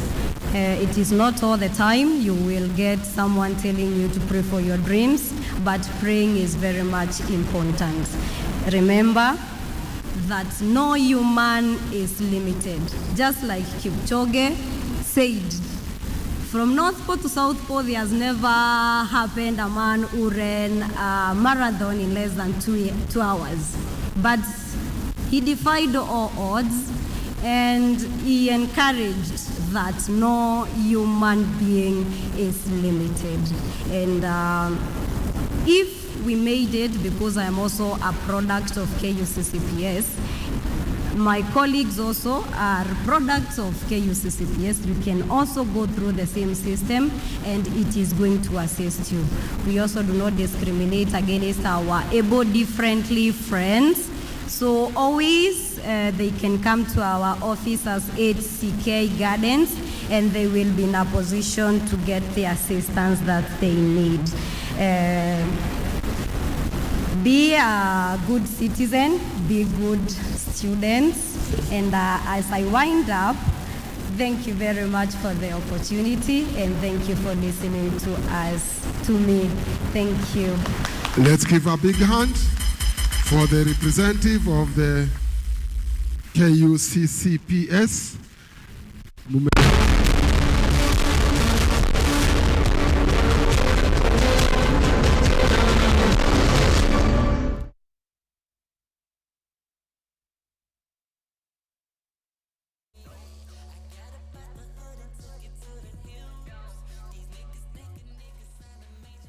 All right, welcome back. We are yet again with another discussion that I promised you. I promised you several discussions this morning. And right now what you're about to talk about is goal setting and follow through for the year. The plans that we are making as organizations, making plans, what are they going to be by the end of the first quarter, the first half, the end of the year? And this is not just as organizations, as a country, as a continent, as a person individually in your personal journey. How well do you plan yourself, for the coming days? Or how do you measure your success come 2026 after a period of time that you've set for yourself? And helping us understand this discussion is our guest, Amado, who is an inspiring communicator, visionary entrepreneur, and of course, a system strategist. He's been to different countries, Ghana, Kenya, interacting with different experts, specialists in different fields. So he best understands how systems work. And as humans, we are systems. We operate as systems. So how do we best work? Allow Amado introduce himself. Amado, how are you this morning? I'm very well. It's actually Amadou. Amadou. In French. Oh my goodness. I'm sorry for butchering your name. It's all right. It's all right. I'm used to it now. All right. Thank you so much for making time for us this morning. My pleasure. It's an honor to always come to KUTV and share experience with you guys. So who is Amadou and what is your day-to-day experience as a person in your line of work? So I am a mobilizer of resources, human resources, financial resources, intelligence, in order to achieve great objectives, great visions. My career started in Guinea, in my country, where I started the country's first agro-tourism retreat many years ago. So it was the first time that agriculture and tourism were integrated together. Later, we launched the first youth social entrepreneurship movement called Dare to Innovate, train thousands of young people across Guinea on how to build businesses that solve social problems, funded the first generation of social entrepreneurs in Guinea. Then I was selected for the Young African Leadership Initiative of the former President Barack Obama. So we were 500 out of 50,000 applicants who were selected for the program. I got a chance to go to the US for that, did an internship in IBM, where I saw Kenya would be the hub of innovation in Africa. And I wanted to be a part of that. So took a leap of faith, came to Kenya, contributed in helping Kenya become the hub of innovation in Africa, trained entrepreneurs and social innovators in all the hubs across here, built a business here as well. And then my next journey was I wanted to go into investments. So buying businesses, growing businesses, selling businesses, and investing in these young people that I'd been mentoring all these years. I had to start that in agriculture again. So 4 years ago, we started our first agricultural fund, built the first value chain for pineapple between Guinea, Gambia, and Senegal. And then recently, we've expanded to Kenya, where our goal is to facilitate diaspora investments into the Kenyan market. So I've worked with governments, I work with nonprofits, I work with young people, but I would define myself as a mobilizer. I mobilize ideas, mobilize people towards great visions. And one of them is to impact 1 billion people before I die. I love the mobilizer aspect of it. Now, as you interact with the different countries, traverse different continents, of course, what do you think is the biggest problem that we have as Africans? Is it in leadership? Is it in structures? Where do you think our problem lies? Because we keep having policies and they keep failing. I think, for me, when I look at the continent, right, I think our biggest problem is lack of self-esteem.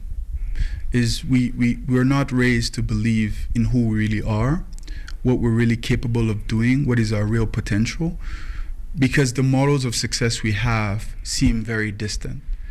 So I remember once I was in a school in a slum here in Kenya, and we asked the kids, what's your model of leadership? And all of them unanimously called upon political leaders as their model of leadership. And you can't blame them. That's because that's the only model that they see publicly. It's the one that their parents talk about. But to come to the question you're asking, when we want to compete with other people from other parts of the world, when we want to build nations that are self-sustaining, that are prosperous for our people, we have to first believe in ourselves. And that's one of the things I love about Kenya. That's one of the things I love about Nigerians. That's one of the things I love about Senegalese. There's these countries that I've visited where the patriotism is very strong, the belief in nation is very strong, and the people actually end up bringing that out in competitions, in business, in society. And so when I go around and I speak to young Africans, I always tell them, believe in yourself. And believing in yourself doesn't mean panting hitting your chest and saying, I'm great. No, believing in yourself is believing in your ability to bring your dreams to reality. Believing in your skills to achieve the goals you have in front of you. Not the ones of tomorrow, but the ones of today. The problems you have today, you have to believe that we can solve these problems with the resources we have. And from that moment, your brain, your mind, the universe, God, your spirit, everything comes together to help you make that a reality. But if you wake up thinking my country is poor, my country is stressful, my country is not moving forward, you can't have an idea of how to help your country. So imagine now if you're leading an organization, if you're leading a government, and you're speaking like that, then it's going to be very hard for you to actually develop policies, put in systems, find the right people, find the right resources, and then bring it to life. So I think that's the first thing is we need to be proud of who we are as Africans. We need to be proud of who we are from wherever we're coming from. And we need to have big, audacious goals. The type of goals that will change our grandchildren's lives. That's what I would say is... All right, and I because most of our projects or development, be it social development, economic development, are majorly fostered by our political leaders.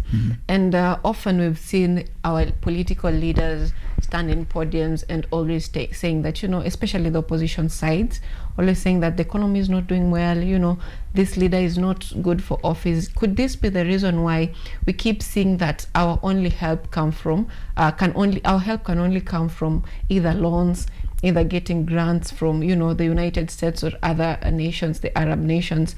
Could this be the reason why we think that, someone else is the person who can save us?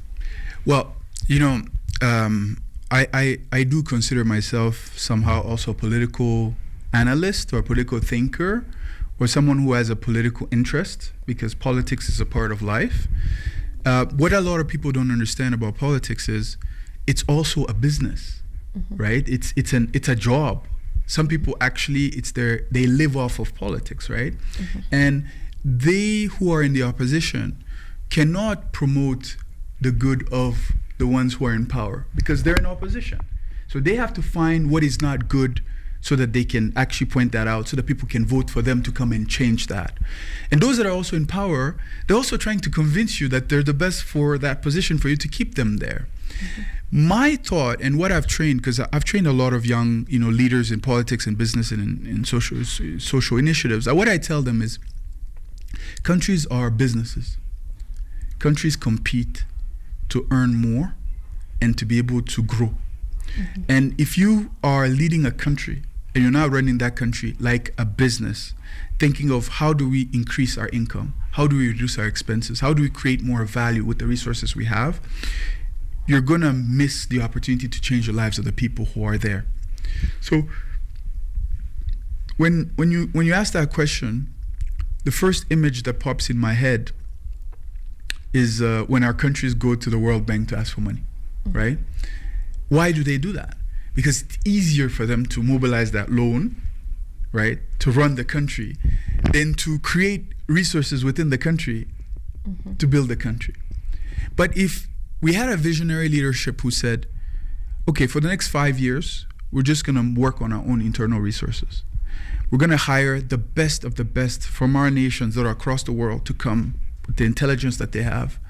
We're going to put in place measures that are going to make it very hard for money to leak through corruption and those type of deeds. We're going to leverage on the diaspora and the remittances, the money that they send in, and we're going to create industries based on our country's greatest strengths. This is very theoretical, but it's a vision. Once you set that vision, like the vision Kenya had for 2030, which brought me here, Kenya wants to be the hub of innovation in Africa. That was part of the vision, right?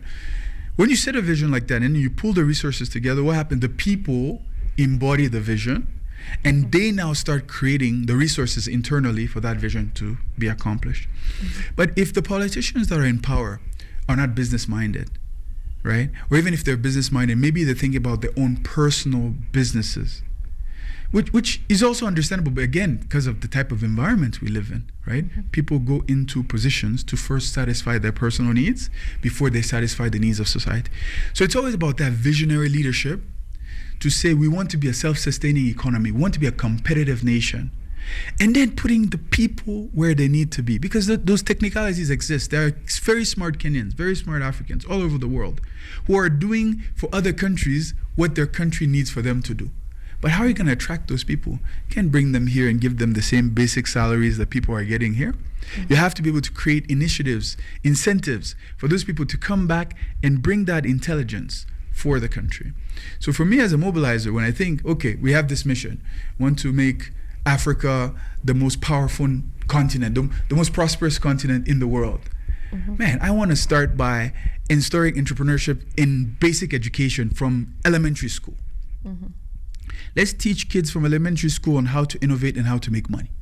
Let's make that the basis of our work, because they're the ones who are going to accomplish that mission. So you have to think 10 years, 20 years, 30 years, 50 years in the future, and then take bold actions today that can allow you to get there. It sounds theoretical, but every single nation in the world who has achieved great strides, they had a vision behind it. And Kenya is on the right path, actually. For Kenya, you are really in a direction that has been consistently growing over the years. And for someone like me, I can only encourage that people actually take more initiative, right, in building your nation. Don't wait for the government. Don't wait for someone to tell you how things should be done. You have ideas yourself of how the world should be. Make that a reality. And once you make that a reality, it's going to be beneficial for your country, for your family, and for yourself. You know, if you are in Kenya, if you hear someone saying that the country is doing well, you'll be like, you are in opposition. We have normalized the culture of saying that, you know, the government is not working, things are not working, and blaming everything on the government. Now that you talked of having the personal initiative and having a vision, and of course believing in yourself, how does this apply on a personal level when someone wants to level up, but then lacking those qualities that you said nations should be having? How does this apply on a personal level? Very good question. I think that everyone, every single person has potential. Now, we hear this a lot. You know, the whole motivation, potential, we hear it a lot. So sometimes it's diluted. But what does it really mean? It means that each and every one of us was created uniquely to serve a purpose greater than themselves.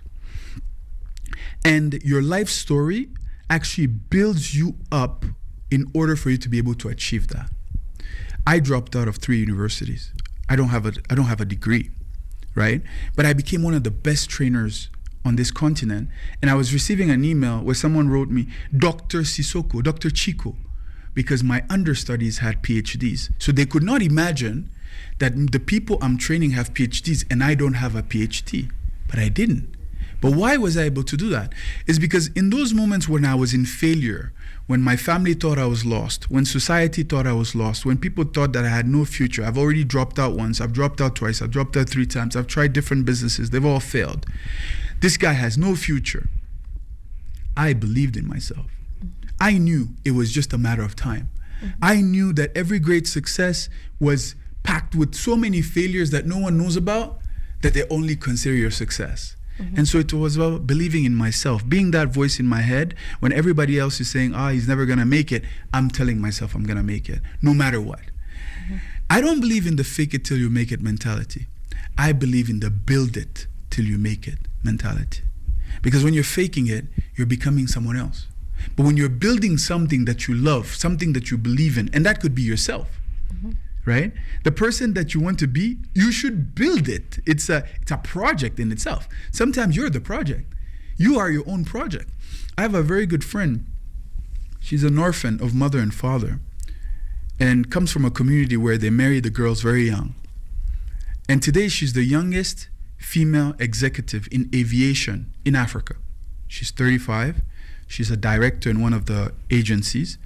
And of that rank of an executive in the whole continent, very, very few women achieve that rank at that age.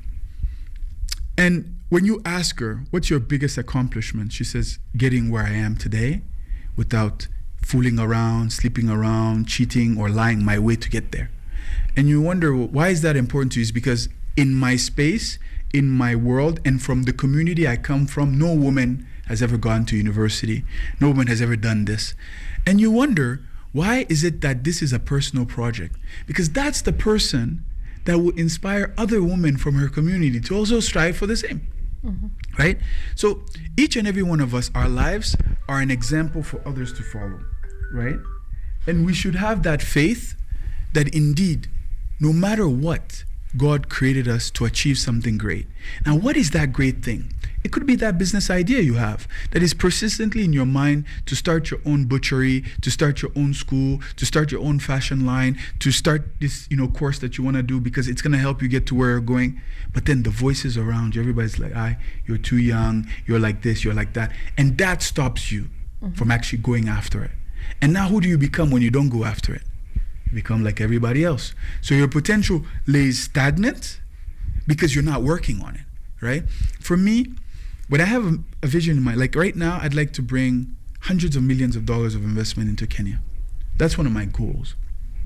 And I know to achieve this, first is me believing it. Believing that I was sent here for a purpose to help this economy grow. Believing that there are people here in this country that I'm supposed to work with together so that we can achieve that goal. Believing that there are organizations across the world who are seeking for someone like me in order to facilitate for what they're trying to do in Kenya. I already believe that.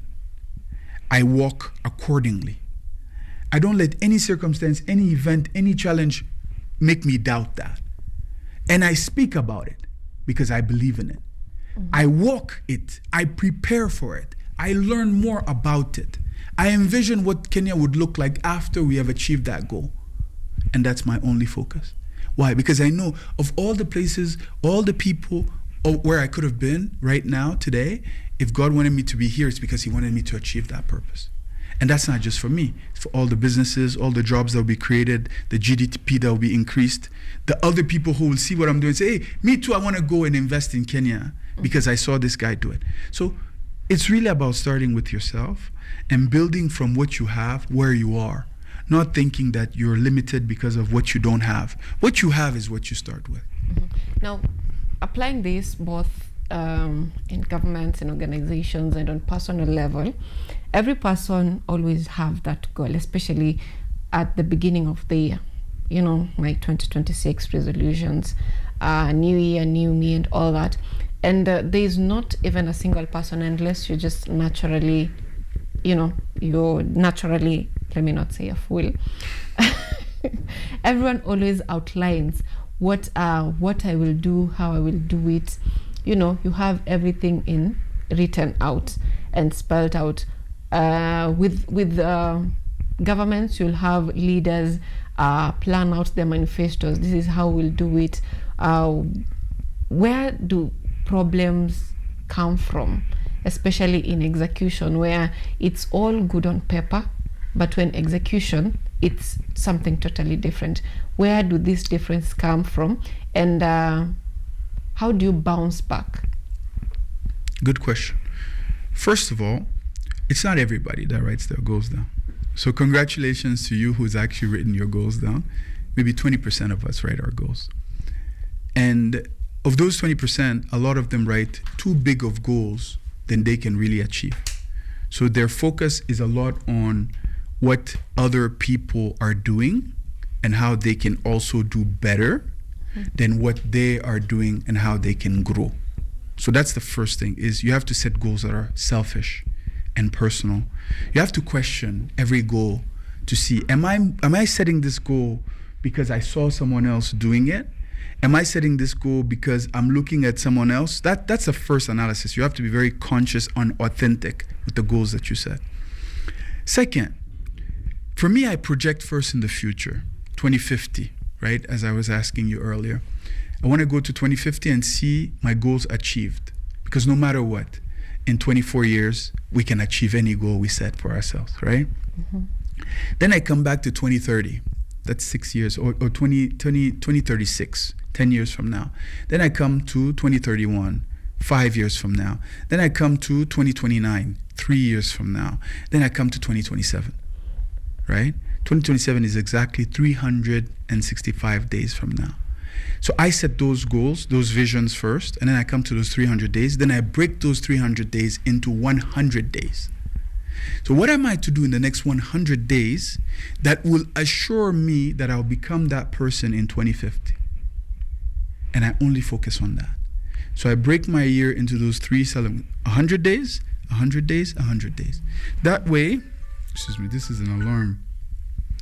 That way, when you've broken it down in 100 days, you have more ability to focus on smaller goals that will lead you to your bigger goals.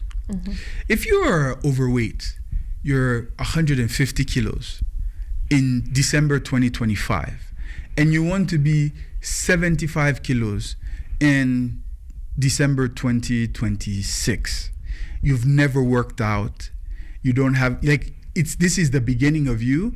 That's a big goal. Great, wonderful, right? But to get through that goal, it's not just the motivation of January that's going to get you there. You have to be motivated in September. So how do you ensure you're motivated in September? Break that down into 3 goals, right? So you want to lose 50 kilos, lose first 10, then you lose 15, then you can lose 25, right? So that first 10 is where you're going to put a lot more effort, because it's smaller. It's a win. It's something that you can achieve very easily, right? So someone who says, I want to make 1 million Kenyan shillings, but you're indebted of 300,000, right? In a year. Great goal. I want to pay off my debts. I want to be free. Great goal, perfect. But now you need to get 100,000, right? You need to get that first 300,000. Then you got to get another 300,000, then another 300,000, then you get a 400,000. So by the end of the year, you can get your 1 million, but you've broken it down into smaller chunks. And those smaller chunks also, you can break them down into smaller chunks, because you want to make it easier for your brain to believe that you're going to achieve the goal. When the goal is too far, too big, too difficult, the brain only gets excited when you're thinking and talking about it and you're dreaming about it, yes. But when you start doing it, the brain gets exhausted because it's difficult. So you want to make that execution part also as easy as the dreaming part. So you have to give yourself wins. You have to make it easier for yourself to win, to get to your goal. So for me, I don't set goals without breaking them into pieces that I can achieve. So the first is the first deal. Get the first deal. Then you get the second deal. Then you get the third deal. Knowing that each one is building up momentum for the next one. And by the time you get to the 5th one in the year, achieving 5 things in a year is already a lot. Don't put too much pressure on yourself that you need to change your life in a year. You can't change your life in a year. If you've been working on it for 10 years, okay, yeah, definitely overnight success will come. But you're starting now. You're starting from a place where you feel like I'm miserable. I'm not where I want to be. Give yourself some empathy. Give yourself some compassion. Give yourself a pat in the back and say, you know what? We're going to do this gradually. Knowing, as we're going gradually, at some point, we're going to reach a tipping point, right? Where all this effort is going to come together and boom, we'll have a breakthrough. But that breakthrough is not out of 100% effort every day. You'll wear out. That's why people get worn out. When they start the gym, they want to burn everything the same day, they get injured. Then they go 3 months, they don't go back to the gym. Or you want to make the biggest deal and you get into a fraud. You get involved with people who are greedy, because greed also is a motivation for a lot of people, right? I want to make a lot of money. Great. Someone say, oh, there's easy money to make. Whew. You go after it. That is going to make you lose money, lose time, lose resources. So the plan is dream big, set the vision as far as possible, come back from the behind, right? 10 years, 5 years, 3 years, 1 year, then 100 days, right? I'm thinking about Kenyan setup. At the moment, we have the president is very ambitious, getting Kenya to the Singapore. We now call it the Singapore dream. Yeah. And I want to get your opinion on how this is done, considering we have different procedures or different rules coming up with the tax laws, whether they are on imports, exports, whether it's on education, whether it's on housing and all that. All these things are coming in at the same time. Do you think that this could lead to fatigue and a possible failure at the end of it? Or what's your opinion about these rampant changes? First of all, I think we need to study the style of leadership of the leader in power today.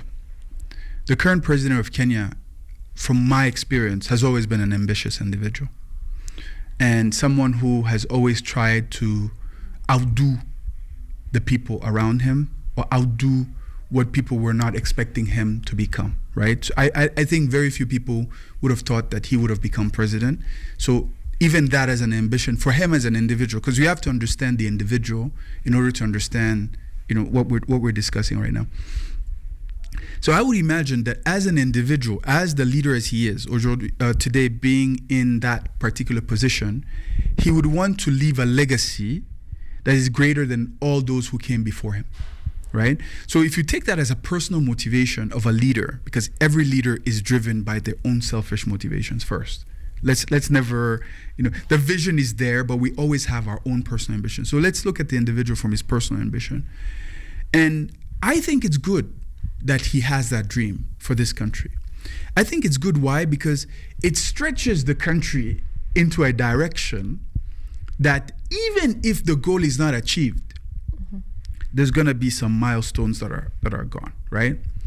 That's one. So to me, any African president of a major economy, a very dynamic economy that is trying to compete and trying to excel, trying to push itself through a vision, a spoken vision, a written vision of where they want to go as a nation, I think it's great. So I wouldn't even call it Kenya, Singapore. I would say the next Kenya, right? Kenya 8.0, right? The next version of Kenya. So that's important. That's the first thing. Second, in the execution, it has to be now a societal project. That's where I think it's very important. And maybe the political cycles, the fact that elections are every 5-7 years, makes it that when you're in power, you want to get results quickly before the next elections. But where I think this project can have an impact on the Kenyan society is when Kenyans themselves are involved in that visionary process of saying, where are we going next? And what would that look like? Because Kenyans are very smart. I think you're one of the smartest people on the continent. So putting such a project to public participation for people to contribute and say, okay, this is the Kenya we want. And then now applying those and integrating with the vision that the president has will have a lot more impact. But we also have to take into account where the country is today economically. There are a lot of loans that were taken by all these governments together over the past 10, 15, 20 years, let's say. And in order to be able to repay those loans, you have to mobilize resources locally. And that's where the taxes come in, right? Now, if it's done again with the understanding of the population, right? The population is involved to understand why and how these things are being done, I think there'll be less commotion. But when the population feels like all this is happening and we're just waking up to it, there's a first feeling of rejection. Why didn't you involve me? The Constitution says I should know. This is not good for me. I should have given my opinion. So I think in terms of leadership style, the best opportunity for Kenya right now is a reconciliation of the population with its leaders. And that can only be done when there's a common vision. When the country is driven by a vision that together, we set this vision together, we want to achieve this goal together, we want to strive together, and this is going to be good for all of us, there's less resistance. But when you feel like my dad is going out making all these decisions without my consent, and then he wants me to take full responsibility for it, if you're not that rebellious child who stands up to your dad and talks, you resent him, right? And so for me, I look at it from a balanced perspective as one, I like countries where leaders have ambitious visions, but I also love countries where the population is involved in executing that vision. And I think that's where the two should come together. Now, between having political structures problem and, capital problem, where do you think our biggest problem lies that is preventing us achieve our goals as Africa? To me, it always comes back again to leadership. I think there's a huge disconnect between the leaders of our continent and the people who are living in the continent.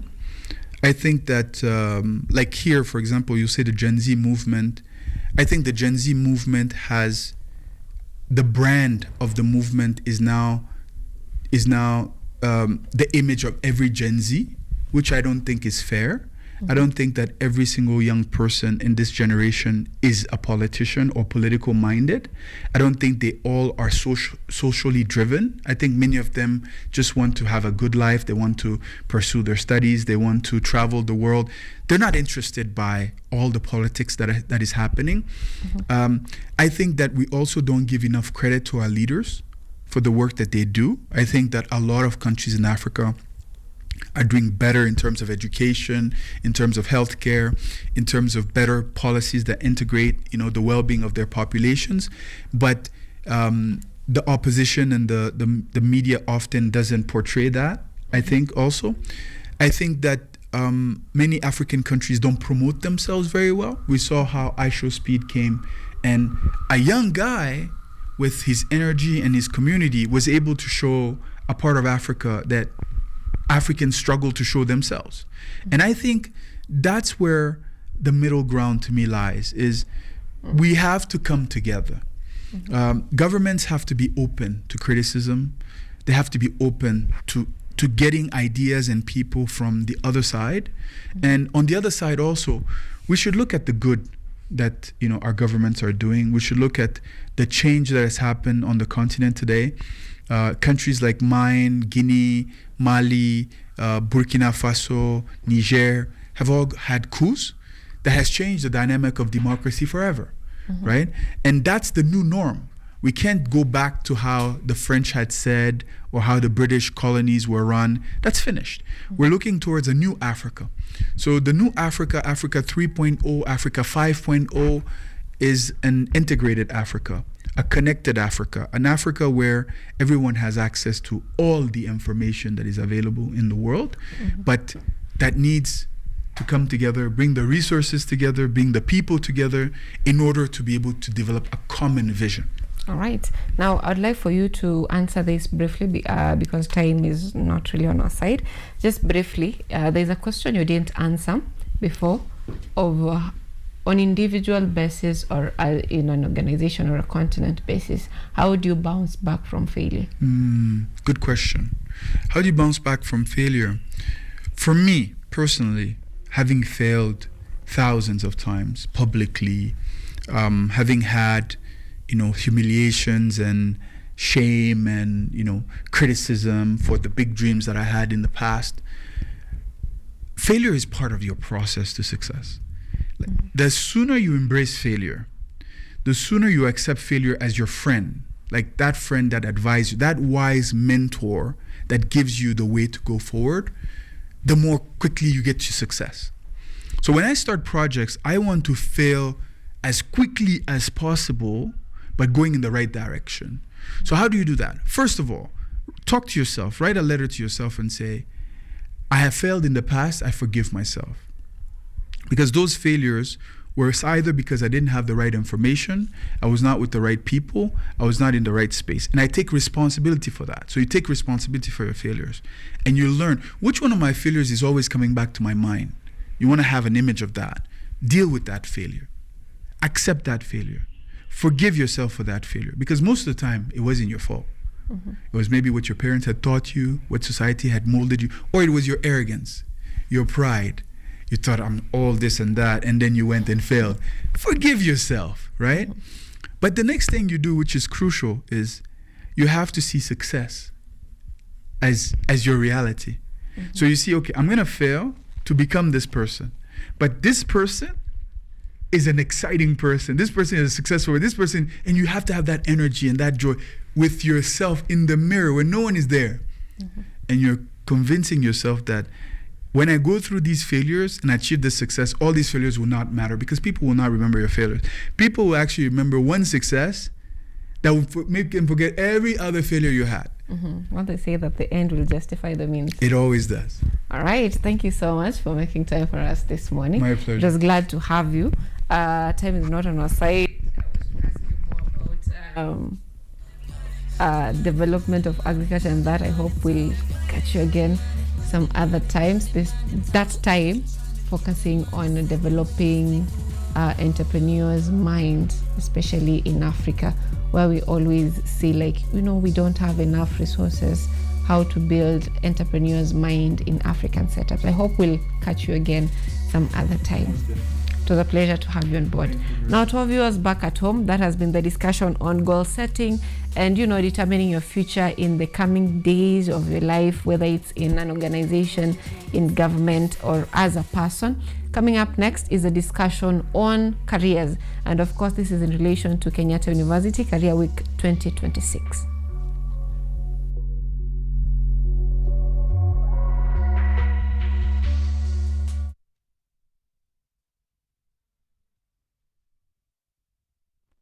Our chief guest, the Vice Chancellor, Kenyatta University, Professor P.K. Wainaina, members of Kenyatta University management, senators, Kenyatta University staff,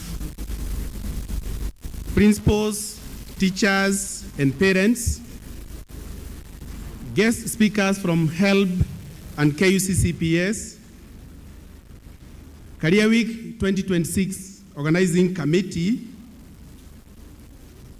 high school students who are also our prospective Kenyatta University students. Ladies and gentlemen, good morning. Welcome to Kenyatta University Career Week 2026. This is the 18th Career Week organized by the Center for Career Development and Mentorship Programs. So the Directorate has organized 17 successful such events. And what we have realized is that we have repeat customers. Schools turn up every time we have this event, year in, year out. And we are happy for that, meaning that we are adding value in terms of creating awareness, sensitizing students on career decision making. Over time, this event has become very popular that even before we do the invitations, schools proactively are asking when the event is happening. So we expect today to have over 150 schools from different parts of the country. Some of the schools that are here, today morning I met a school from Busia, all the way from Busia County. Let's appreciate that school.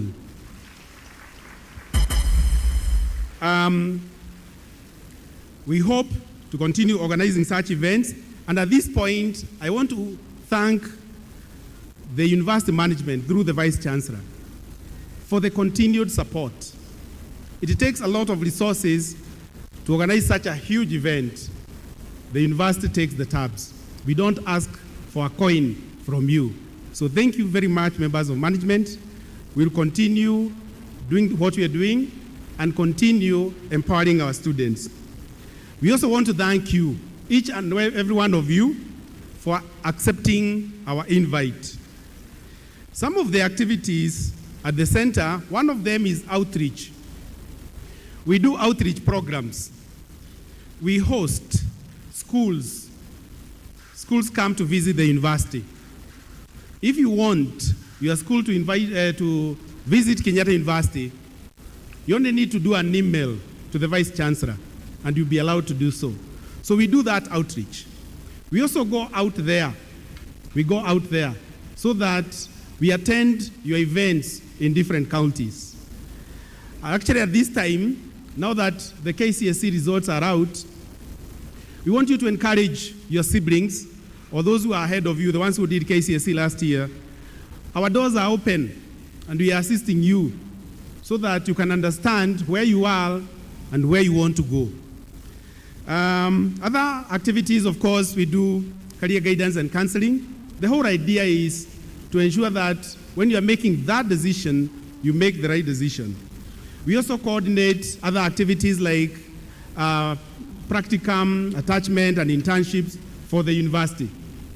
We do link the academia and the industry such that if you come here on Monday, Tuesday, and Wednesday, you find so many corporate organizations. And the whole idea here is to ensure that you have that link.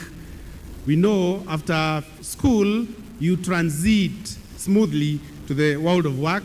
We have mentorship programs where we mentor you students. When you join Kenyatta University, you are assigned a staff mentor. That staff mentor, a professor or a lecturer, will help you navigate through campus life. So the many challenges that you're likely to come across, you're able to alleviate them because of the support of that mentorship program. We have many other programs. I don't want to talk about them today. So I want to thank you once again for coming.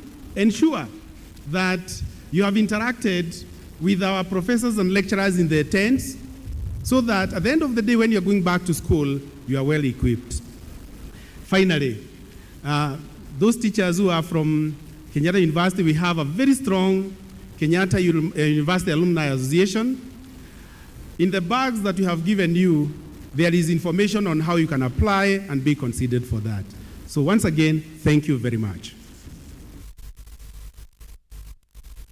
Let's give a hand to the head career. Tumpigie makofi. Asante sana. So we have the person who has just introduced me. That is Professor Washeke Wajohi. Professor Washeke Wajohi is the person in charge of the academic affairs, that division. Then we have Professor Okemo. Professor Okemo is the person in charge of administration and finance.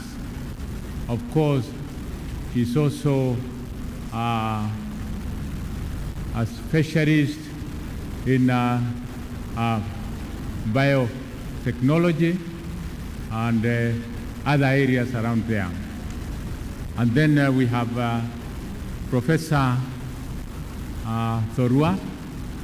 Professor Thorua is a person, the DVC, in charge of research and innovation in Kenyatta University and other universities. This is a very important area, research and innovation. You can sit down. We also have deans of schools, chairmen of departments, and all these are people who are here to make sure that this day becomes a very, fruitful day for you. My name is Paul Wainaina, the Vice Chancellor of Kenyatta University. I've been the Vice Chancellor for the last 8 years, and I'm very happy to have you. So, members of Kenyatta University Management, members of Senate, executive deans who are here with me, chairpersons of departments, principals and teachers of the invited schools, members of staff who are with you, all the high school students who are our potential students, all the other distinguished guests, esteemed other neighbors who are with you, ladies and gentlemen, good morning, good morning, good morning. Can you wave? Please wave, please wave. Asante sana. I warmly welcome you as the high school students, teachers, and members of Kenyatta University community to the 2026 Career Week High School Day. This event is designed to help students to make informed, confident decisions about future careers at the critical stage of their academic journey. You are here because you want to find out, after your examinations, what you want to do and where can you get the best in terms of where you want to go. So this is a place where you have come to sample. You have come for information. You are here because Kenyatta University, as you remember, and what you see as you go around the tents, we offer very many courses. And therefore, this is a day when you look at what we offer. This is a day when you look at the kind of courses that we actually offer in Kenyatta University. This high school day gives you an opportunity to interact with our schools and departments, receive guidance from career advisors, and tour KU facilities. We have all types of facilities. These experiences are meant to give you a real sense of university life and help you to see how your talents, interests, and education can align with different career paths. At Kenyatta University, we pride ourselves on producing well-rounded graduates who are ready to contribute meaningfully to society. Our young leaders, education is a powerful tool for personal growth and transformation. Kenyatta University remains committed to supporting you as you prepare for higher education and future careers. In addition to this annual event, we welcome high school for campus visit and career guidance sessions, and we are always willing to engage with the students and teachers in your schools when opportunities present themselves.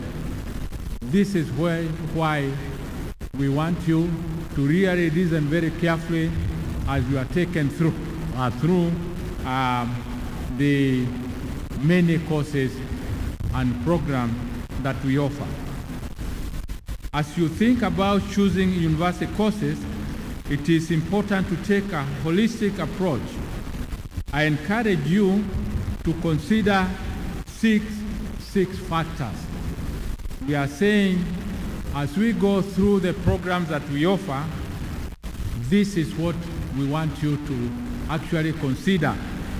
First of all, your academic strength. Where are you good? Where can you actually, do well? Even up to this time, where did you imagine doing very well? Which subjects did you do very well? So, when you are choosing your career, when you are choosing where you want to go, one of the things you have to consider is your academic strength, which area you are good. The next thing to consider for you is your learning style. What kind of a person?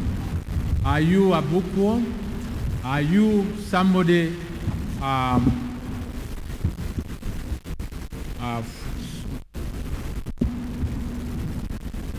sorry for that. Are you somebody who actually you have to read so much?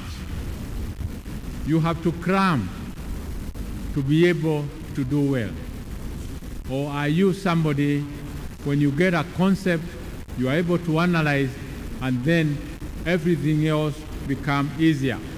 So the lifestyle, the learning style that you actually have been using to succeed is very important. The third aspect that you need to consider when you are considering your career path is the course requirement.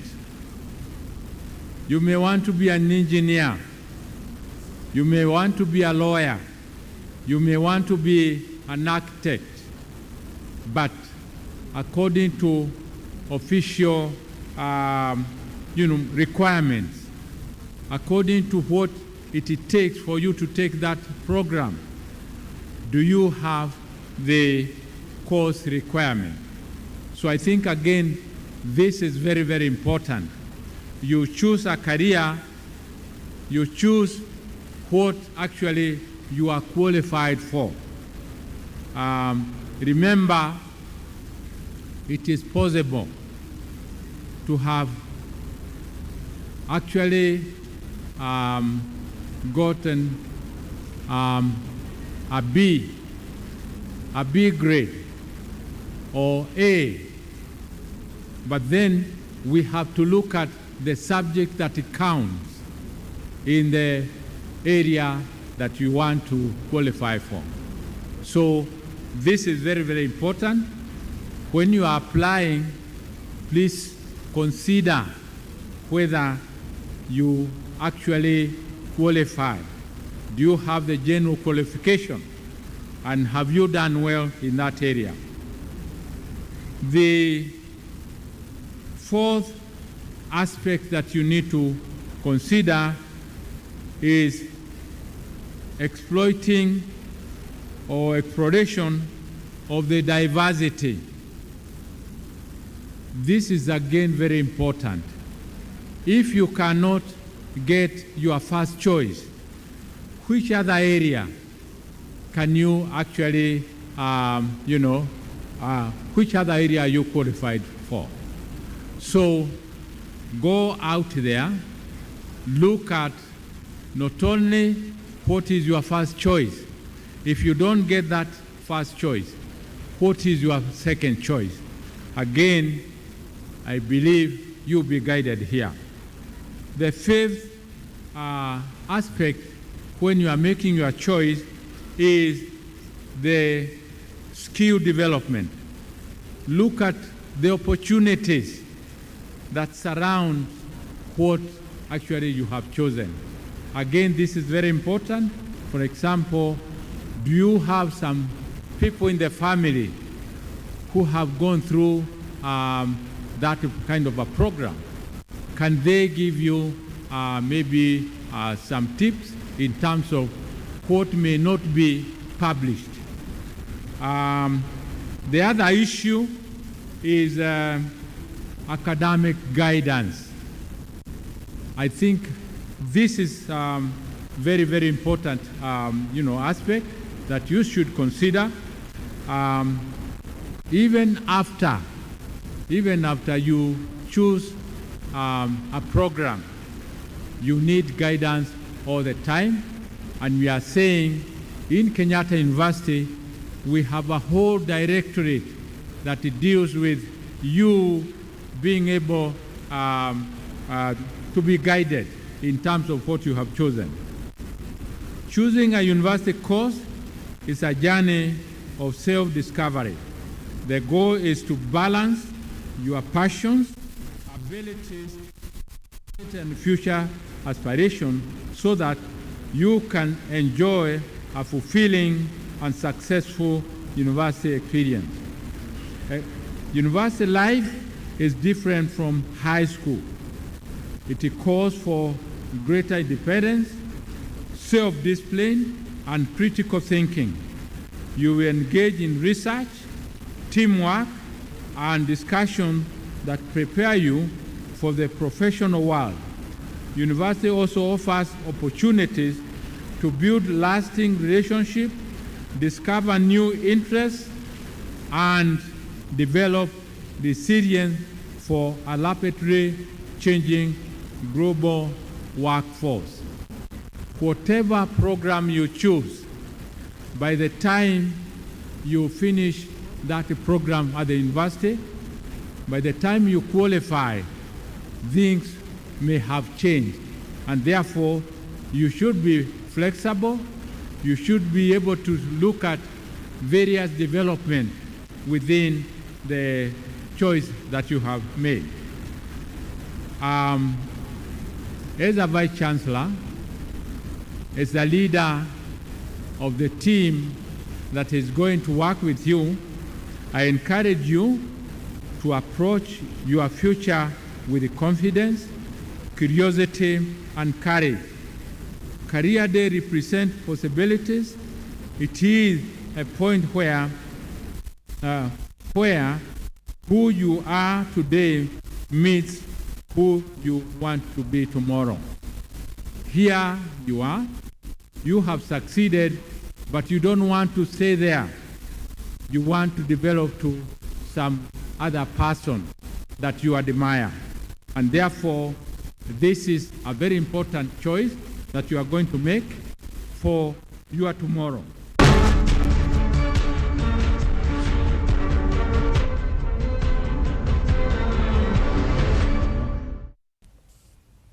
All right. Welcome back. Now, on the final launch that we're having this morning, this will focus on careers and especially demystifying or telling us what the disconnect between what is learned in school and the reality on ground. And joining us this morning, we're having KU chairperson, the chairperson of KU Career Week 2026. He'll be helping us understand the preparation of Career Week, how important is it, having met with the different stakeholders who are in the job market. He'll be helping us understand what is expected of you as a graduate, whether you're in Kenyatta University, in Egerton University, in the University of Nairobi, anywhere you are. If you're a young person who is still in high school, or you have not decided which campus you're joining, or you've just completed your KCSE and you've not decided what course to do, it is also time for you to get to hear what career you can also decide on or choose on, depending on who you are, your character, your traits, your strength, and your weaknesses. Allow me to allow the chairperson, Career Week, introduce himself to you, our viewer back at home. Karibu sana Ng'ang'a. Thank you. How are you doing? I'm doing well. Thank you for having me. My name is Edson Ng'ang'a. I'm a final year psychology student and this year's Career Week 2026 chairperson. Yeah. All right. It's been 4 years in campus, and being that you're studying psychology also, do you think there's a mismatch between what young people think they know about career and what is actually what career actually is. Yeah. In fact, yesterday we were having a HR forum. So Career Week runs the whole week. Yesterday we were having a HR forum, and we had different HRs coming on board and telling us what they expect from students and everything. And from the conversation there and the questions that the students were asking, you'd see, or you'd get to feel the mismatch, because most of the students think it's me passing my exams and everything, but the HRs are telling you, once we call you for an interview, we know you guys are qualified, you had the best grades and everything, and we want to put that aside. We want you now to tell us what more do you bring on the table, what experiences do you have, what skills do you have, how can you work in a team, all those things. So I think that's the biggest mismatch that happens, that we focus more on the theory part and forget the practicality part. And the people who now focus on the practicals, they tend now to be ones dominating, even the people who even did better than them. Yeah. Where do you think this mismatch is coming from? Is it from the systems in universities, or just the personal perception of an individual? I think it's kind of also systematic, that we focus from a young child. We teach them that you have to be number one, you have to be this, you have to excel in your studies and everything. And they will either, whatever method they'll use, either it's cramming and everything, because the goal is becoming number one and passing the exams. But if you now take the same person to the job market and everything, you take them to the industry, you get to realize that the skills, they are not that good, because he's only telling you the theory, what I learned, this is supposed to do this. But if you now tell them, now make it do it that way, it's difficult. And you're not saying theory is not okay, you have to know theory. We aren't saying now people don't go to school and everything, you have to be educated, but we are saying that we need to bridge that gap, that you know a good part of theory, and then when you come to the industry, you're also able to do the practicals and everything. What's the best part about this year's Career Week? So this year we have tried to shake up things a little. We have tried to make Career Week like a holistic, using a holistic approach, where we have different guests. We have someone who will talk about careers, we have someone who will talk about life, we have someone talk about transition from campus to the job market, we have someone to talk about AI, because the other times we kind of were focusing on, let's say, one theme. If we say it's tech, we do all about tech. If it's environment, we do something about green economy. But this time we have tried to do one holistic thing where everyone gets a little bit of everything. All right, how is it working out so far? Because sometimes, you know, when it's Career Week, you'll have most students not coming to school, some not attending. Is there some sort of motivation that you've had so that there's an increased number or increased participation? So that's another thing also. We have tried also to make it a student-centered program. Most of the times you find students view Career Week as this university event happening, but this time we have tried to give it a face of student centered, from having ambassadors. We are doing cool marketing videos and everything. We are involving them and partnering with their clubs. Like today, we're supposed to do the official opening. For the official opening, we are partnering with all clubs. We are giving them booths to exhibit. They tell the students what they do. They can even recruit new members. There are people who are in KU, but they are not aware of this club exists, and they are doing maybe that course, or they're interested in that path. So we are trying to make it a student-centered, and also using the feedback that we got from last year's Career Week, we try and improve and fill in those gaps that were there last year. Based on these engagements, what do you think should be done differently, probably in the education system, in terms of developing holistic graduates who are fit for the job market, whether it's intellectually, having the right skills, you know, especially through the education system? So I think there's something that the government is trying to do with the whole CBC, that we have now a curriculum that is trying to reward competency rather than maybe just having the knowledge, rewarding skills. Someone is good at this, let them follow that path. Someone is trying to be innovative at a certain field, let's try to help them, let's give them all the resources, let's make sure that all the laboratories and all the venues where the practicals take place, that are well kitted and everything. So I think that will try to narrow down that gap. And also on the students' part also, they should also be proactive. They should also engage the people in the market also. They learn with the changing trends in the industrial market and other countries also.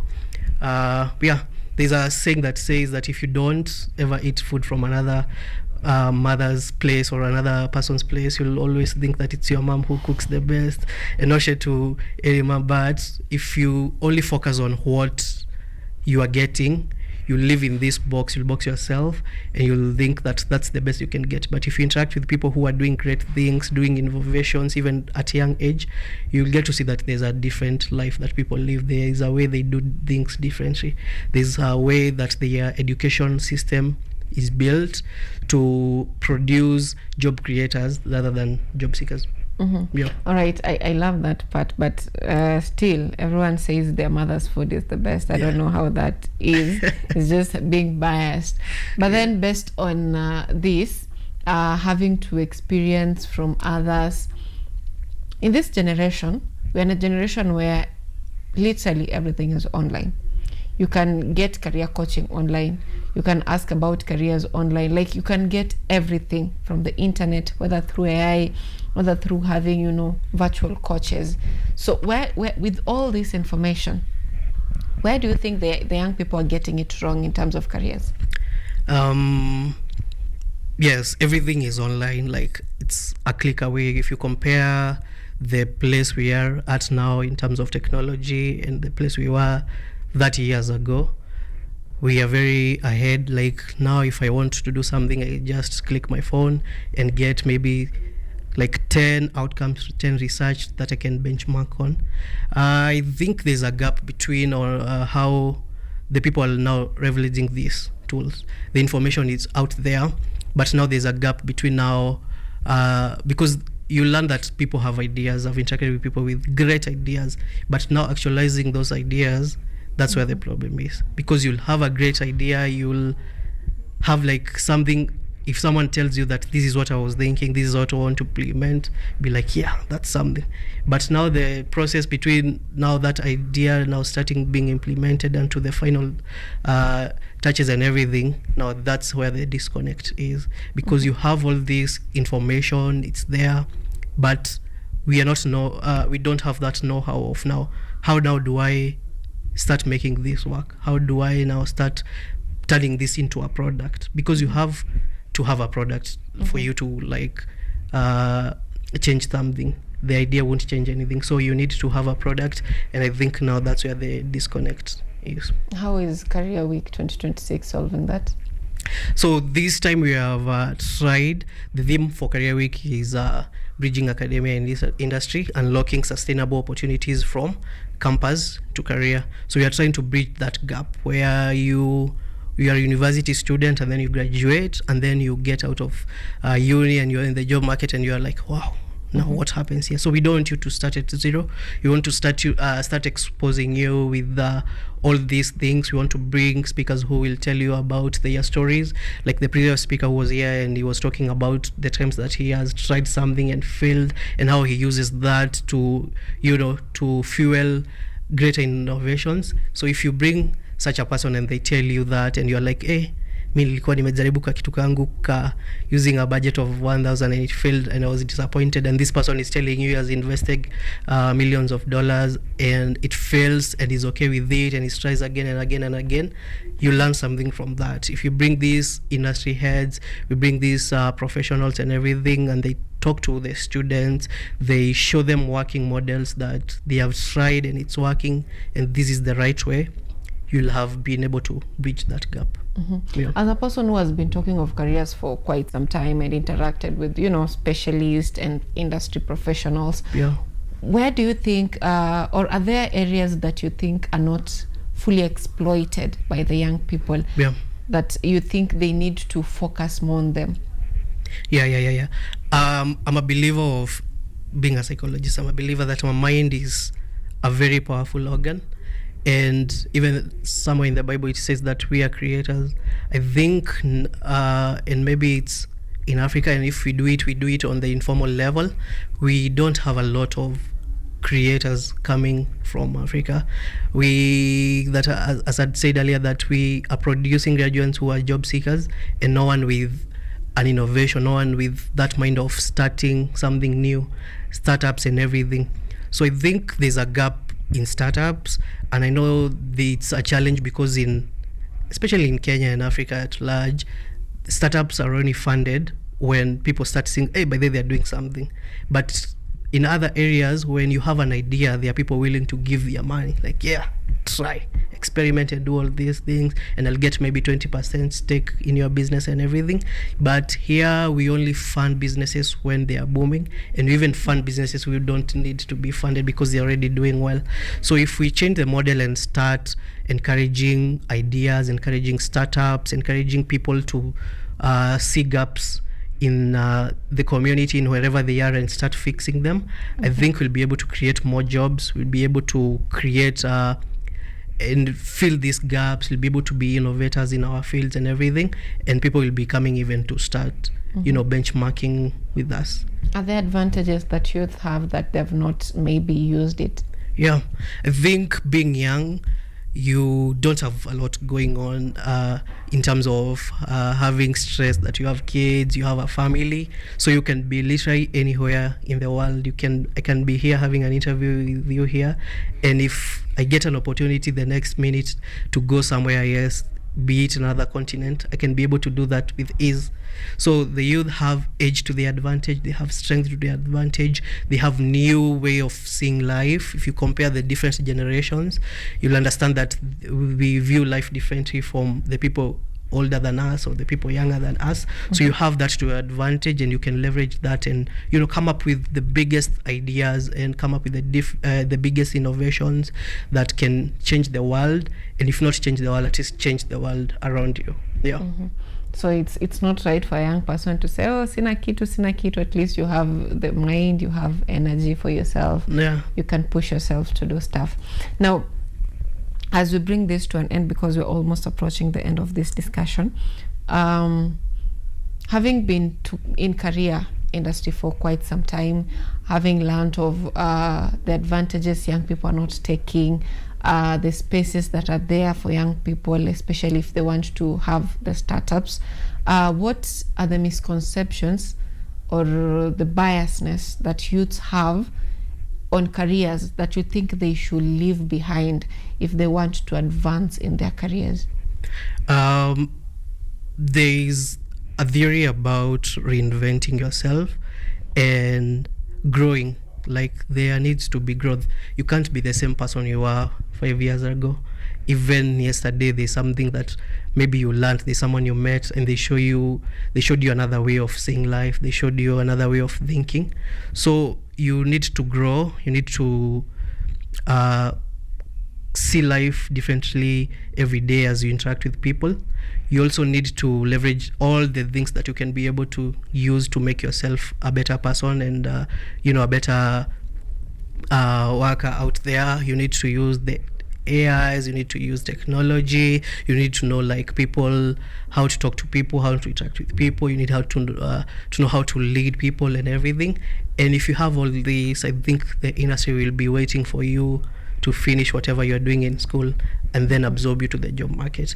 And I think it's because in statistics we only focus on the negative statistics. You'll hear people saying the rate of unemployment, these people don't have jobs, but there are people who don't even waste any minute after graduation to getting a job.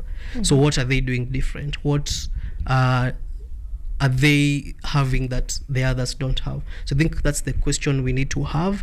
And as a people, as a country, we need also to see on how that we can make the youths and the young people be able to access all these things that they need, be it is funding, be it resources, be it people to guide them and coach them and everything. We need to get a way to make this available for them and to make the transition easy. Yeah.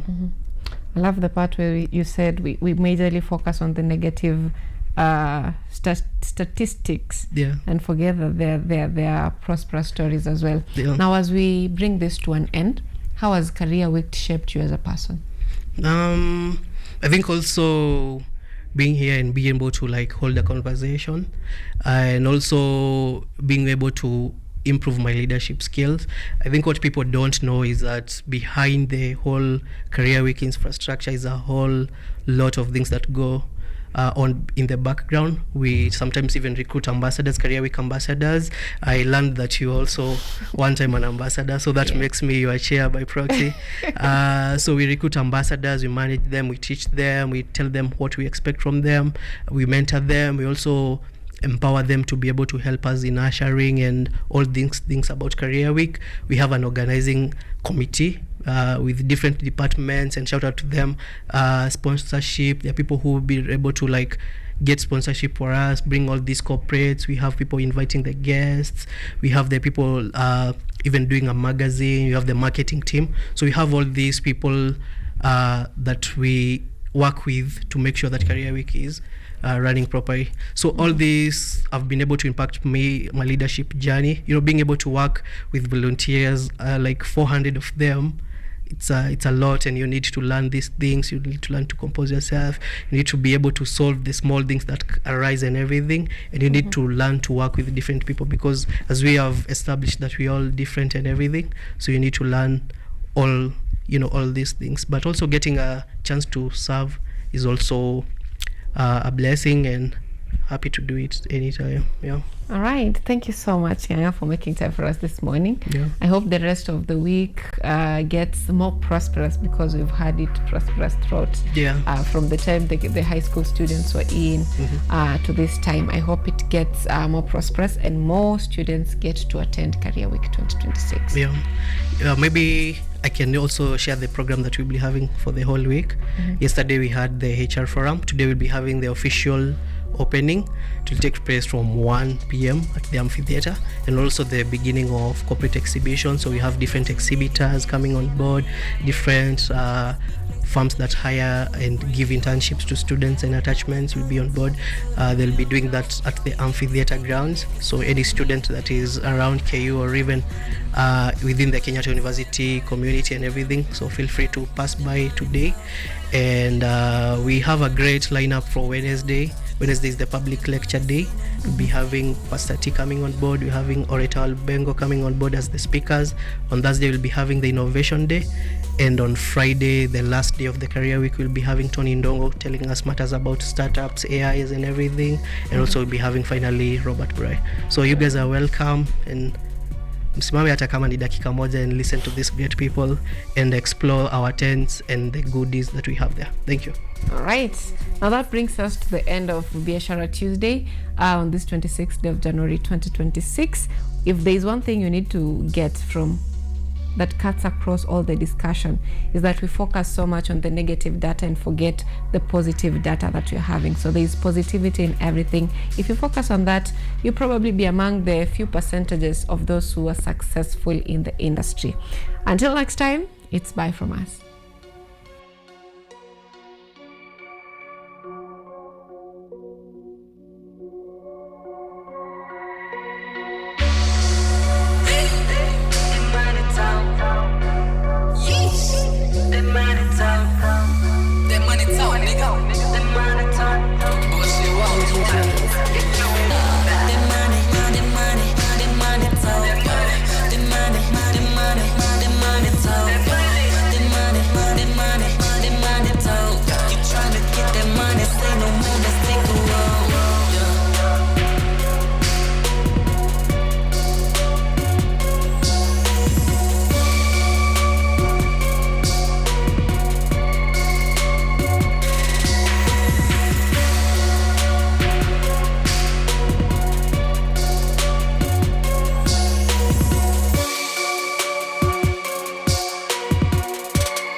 Dreams.